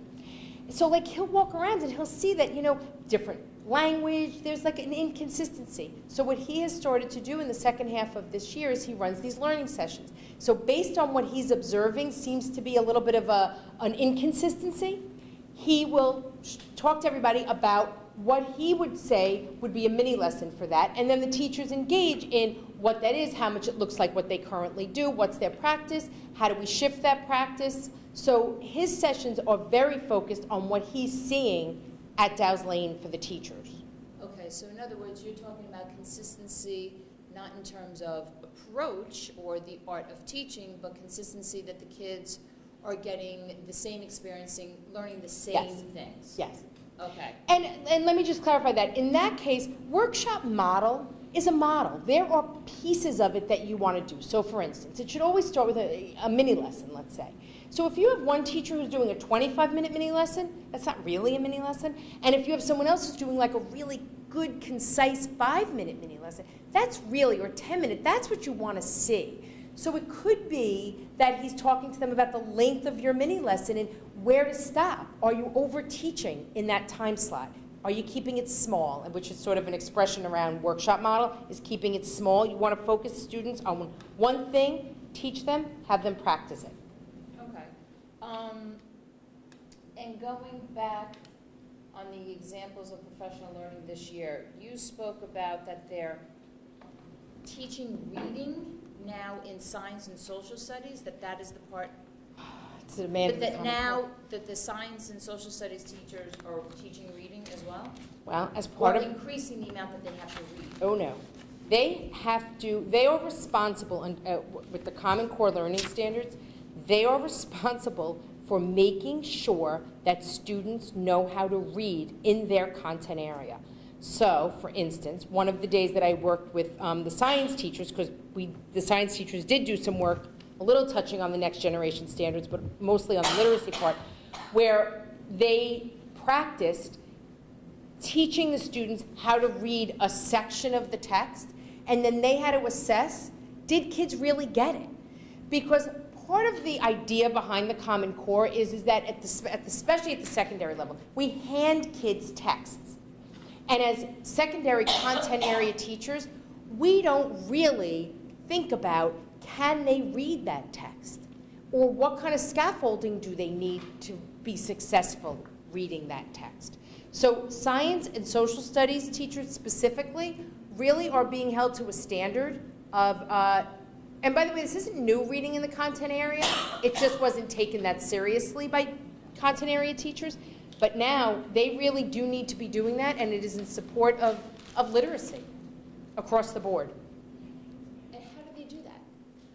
You know, it's small. It's checking for understanding. In other words, if you're asking students to read something, it's not enough to just say, oh, did you read it? You need to check for understanding of reading the text. You need to make sure that students know how to read a technical text. When they look at that page, what is their approach to reading it? What do they do when they don't understand a word? How do they determine when they're going to look something up, or when they think that from the context they think they can develop understanding from the context? Well, a student may make that decision, but the teacher needs to check to make sure that the strategies that our students are applying in science and social studies are as effective as the strategies we're asking them to apply in the English classroom. We just haven't measured it in science and social studies, except through the content. It seems like a very tall order. It is. Now, my last question just slipped out of my head. Someone else go, and I know it'll come back to me. Well, let me ask if anybody from the community has any questions on the presentation. Then we could. I'm sure I can project.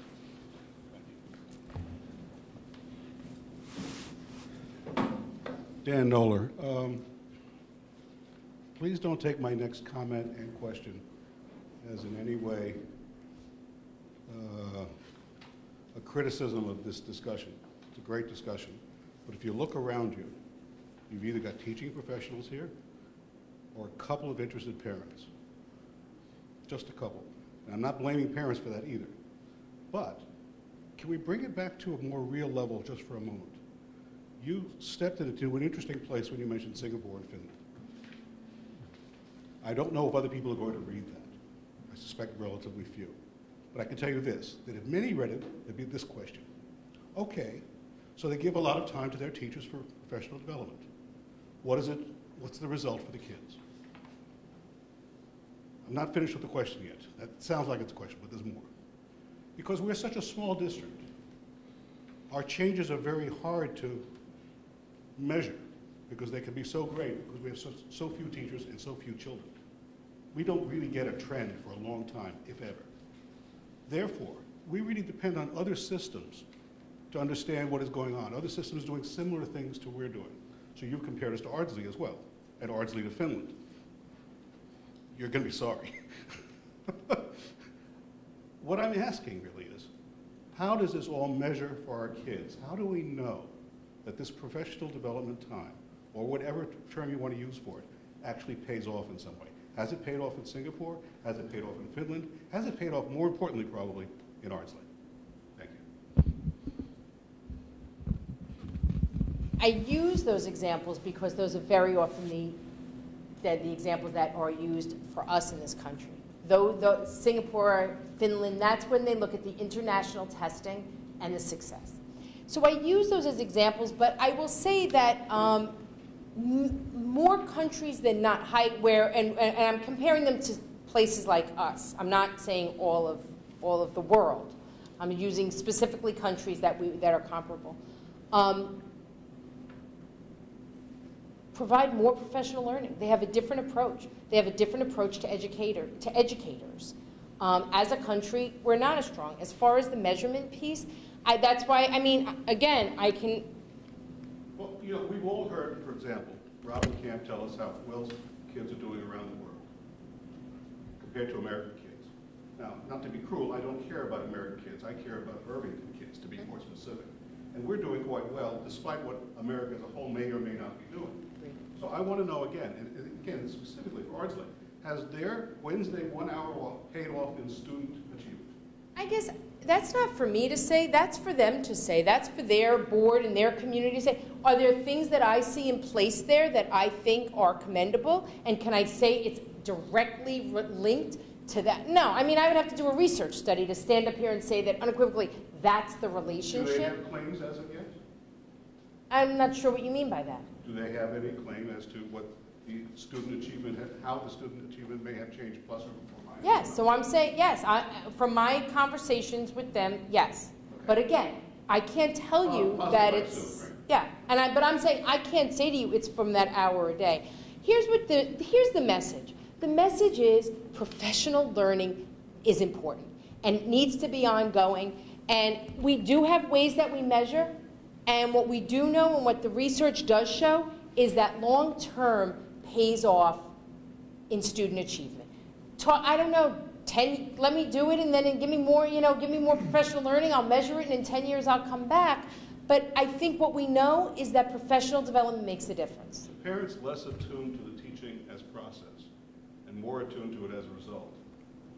It seems to me that the dog is now chasing the tail very, very quickly. We are spinning in very small circles in trying to assess who we're assessing and how we're assessing whom. Is there a point that you see where this calms down a bit, or is it we're just getting into the storm now? I'll give you my most honest answer. I think for Irvington, we need to be in a cycle of learning. And I would say that over the years, that's the dips, the changes, the shifts, the changes from here, the shifts in leadership, make it hard to have a cycle of learning. And I think once you have a cycle of learning, you're not chasing a tail. It's the way you live. It's the way you think. It's what you believe. And that, to me, is the goal for this district, that we are a culture that embodies that learning is the most important thing. It's important for our kids, and it's important for our teachers. They're in closing. Let me offer just one slight thought. The word cycle is circle. Don't use cycle. Go forwards. I'm serious. I think it makes a difference. I think people do experience that as cycle. It means going over things again and again. Thank you.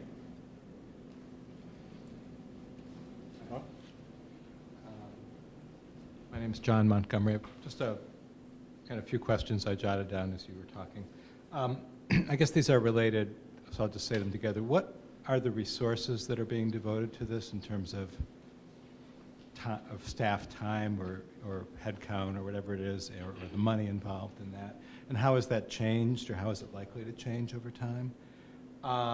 And in terms of evaluating that, what would tell you that we're spending the right amount, or we're spending too much, or we're spending not enough? I mean, how do you know if this is the right thing to do? Is there anything that would tell you you're wrong? Side question is, how does this dovetail with the external education that we encourage our with monetary carrots, encourage our teachers to get? So that's kind of a set of questions there. Maybe I just stop there. I have a couple more, but. Okay. I think that, I think those are really hard questions. Again, I think it actually speaks to a little bit of what I just said to Dan. I think we don't have a strong history of a consistent approach. I don't know what the professional development budget has been over the last 7 years. I know it's gone up, it's gone down. We get some grant funding from the state. I think that we have tried different approaches. I think what we have not had is a comprehensive plan. I mean, in my last, before I came here, I was in another district, and we had a much more articulated approach to professional development and a consistent approach to what we expected, and a cycle. I'm sorry. It's a cycle. It's the cycle of, and we call it the curriculum review cycle. It's that idea of looking and seeing where we are and assessing it. So would I hope, John, that I had a better answer for you even a year from now? I would. But right now, I feel like we've been mostly been plugging holes. But I think John had a specific question, which is probably, did we spend more this year than last year? And I think the answer is yes. Having not been in this position last year, I was not, right. I don't know what the budget was. I managed it a little bit, but. Yeah, I think it might be like neighborhood of $20,000, $30,000 more this year. And then next year, I believe there was a request for even more money next year, and then that got knocked down a bit when we went through some of the cost cutting in the earlier meetings in March, I believe it was. But what is the budget going to be this year then for this cluster of activities? So we could get that. Okay, so you'd actually. Problem is it's not broken out because people are multitasking. They did actually highlight it in earlier meetings, which is going back. So the number escapes. Okay. I also would just like to, give you a little bit of a window into that idea, though, is so in the years where we had a Joyce Chapnick or a Jen DeLisi as teaching learning facilitators, we employed 2 full-time people providing professional learning. So I think, and that would be part of a budget. So somebody might look at and that's what, Bev is referring to. So there are dollars that might sit in a conference workshop code, but when we were employing 2 full-time people, that was obviously a significant commitment to our budget. So. Yeah, I guess one of the answers is if people weren't doing this, they could be teaching for that time or something else, right? I'm not sure, what do you mean? Well, I mean, if the people who are engaged in professional development and learning weren't doing that, they'd be doing something else, right? No, they were hired to do, they were. it No, was I'm a- not talking about the full-time people, I'm talking Oh. about the people you have now, which are all people engaged in doing something else Yes. at the same time. Anyways. Teachers. Yes and no, because some of the learning, some of this professional development is happening during those times before or after school during prep times, in other words. So it's Some. not right, so it's not necessarily going right back to the classroom, that they're being pulled, they're not, in other words, they're not always being pulled out of the classroom. No, it's a combination. Right. It's a combination for sure. Even the teachers are contractually limited to the number of classes they can teach. It's not infinite, right? But they're allowed to do, but they're not, there's no contractual restriction in having them then go off and do learning in addition? I'm not sure what that You've asked, is. is there any contractual limitation to the amount of professional development? No.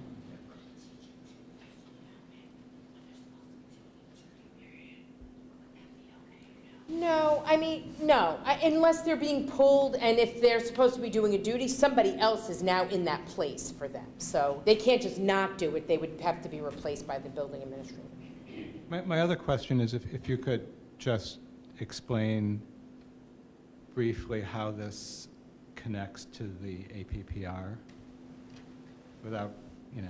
Yeah. You've been kind enough to point to me to some of the information on the APPR, which I'm, you know, working my way through, but I'd just like to understand a bit just how this, because I thought the APPR is essentially designed to measure teacher achievement. And this is a way to, I would think, to also to help teachers achieve. And, you know, one way to measure whether this is working is whether the measures in APPR are showing teacher improvement or not. Or am I missing something? No, no, I think you're exactly right. And so let me just make the link to APPR. So I'm going to make two links. One was the need this year, and I guess I didn't actually put that up there, oddly enough.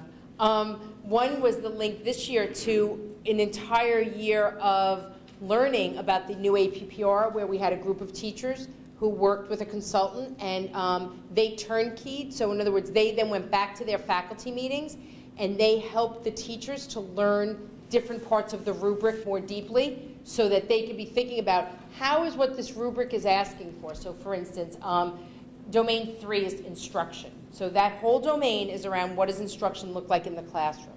And domain 3C is engaging students in learning.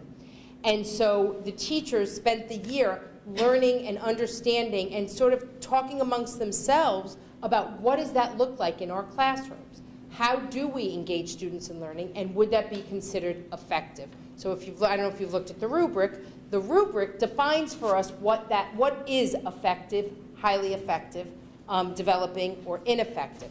So the APPR, I would say, creates the framework for thinking, but if we don't provide the professional learning, then all that is a framework.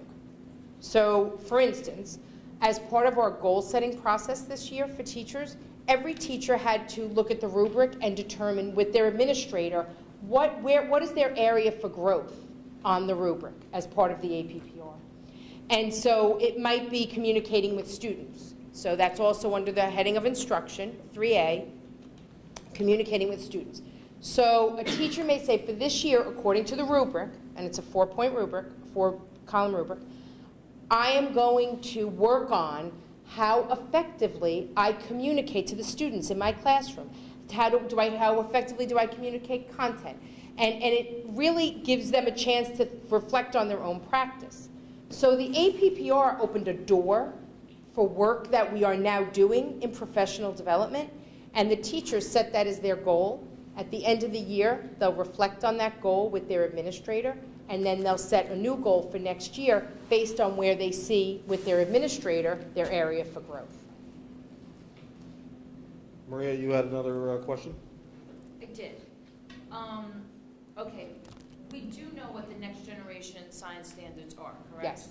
But we don't know yet if we are going to be forced to implement them. Is that correct? So then we're tabling our science review and what the Tri-State Science Review until we know if we're going to be forced to We're getting implement them. close. We're getting close. So the last draft of the standards came out.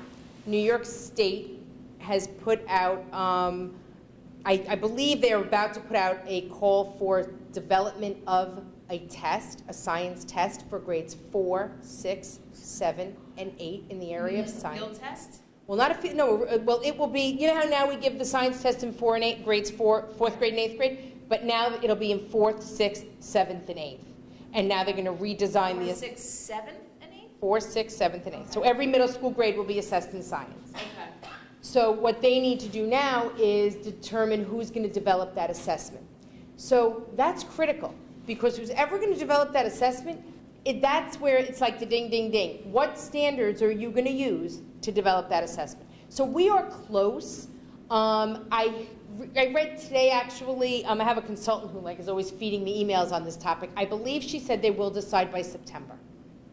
September for the following year, or for September school, for like the 13th? Like Welcome to New York State. Who knows? And you know, in September they could say go.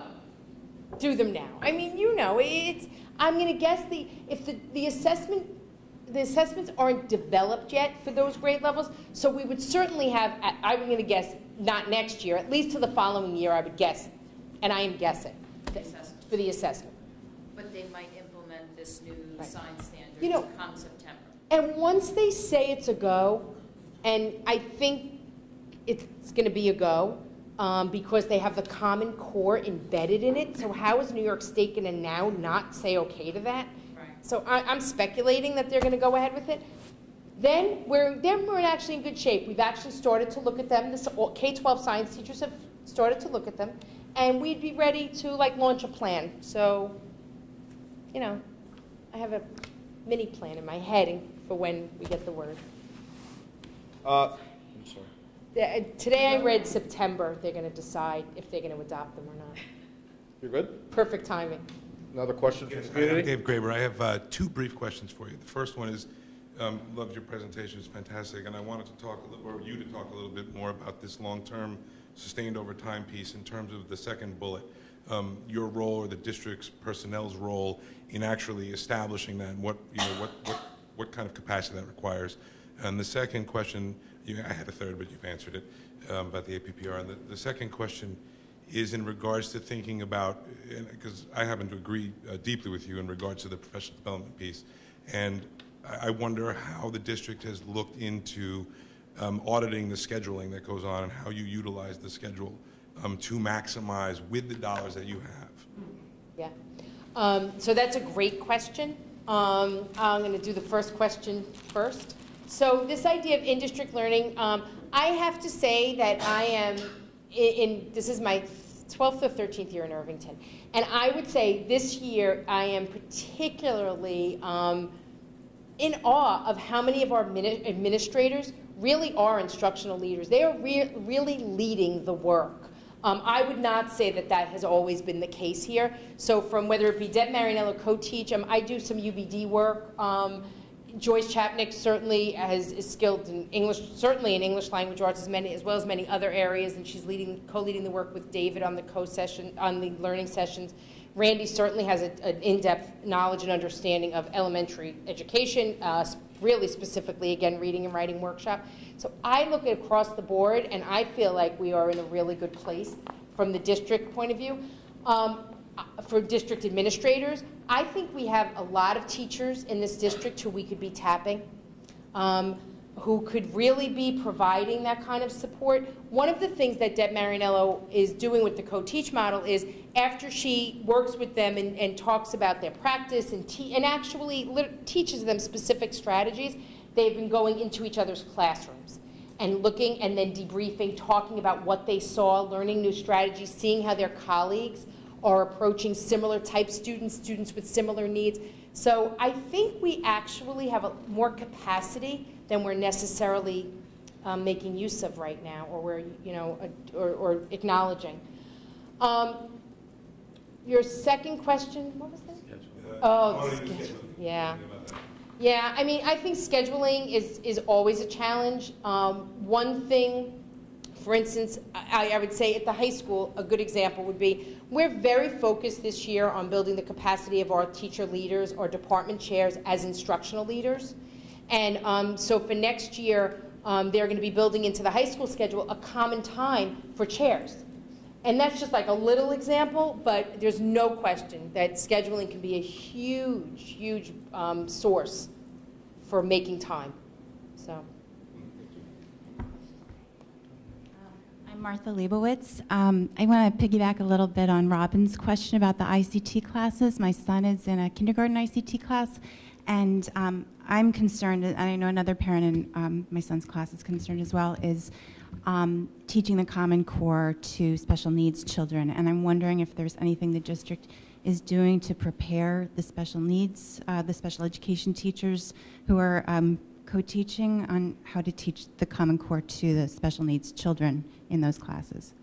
You know, I would say the nice thing about the co-teach classroom is while we have special educators in there who certainly have a certain level of expertise, I would also say that our general ed teachers, especially in the model, are strong educators in and of themselves without the support of the special ed teacher. You know, the Common Core is challenging. There's no question about it. The expectation, according to Commissioner King, is we're all getting there, and it's a question of how.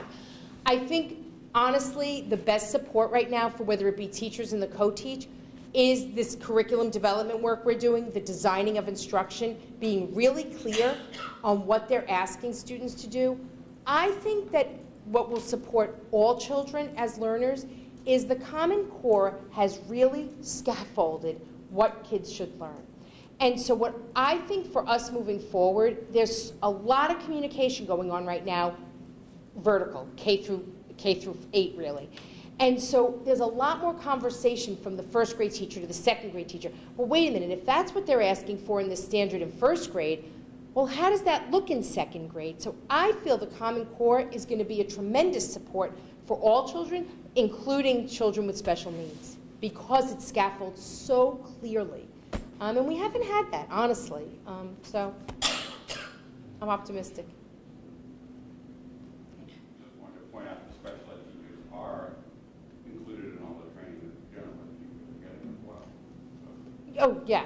I just, you know, it's just the way it is, so I didn't even think to say it, but absolutely. There's no difference. When we say our teachers, that's all teachers. That's all classroom teachers.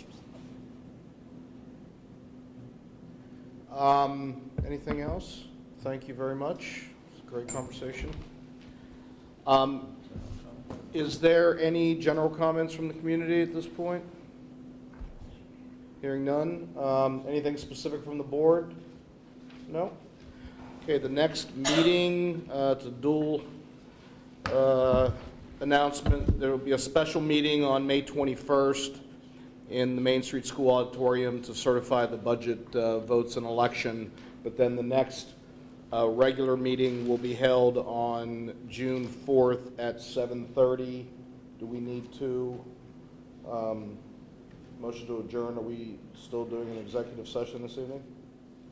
Or could we?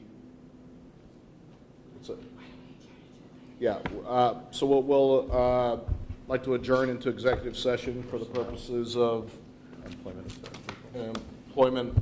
matter of certain individuals.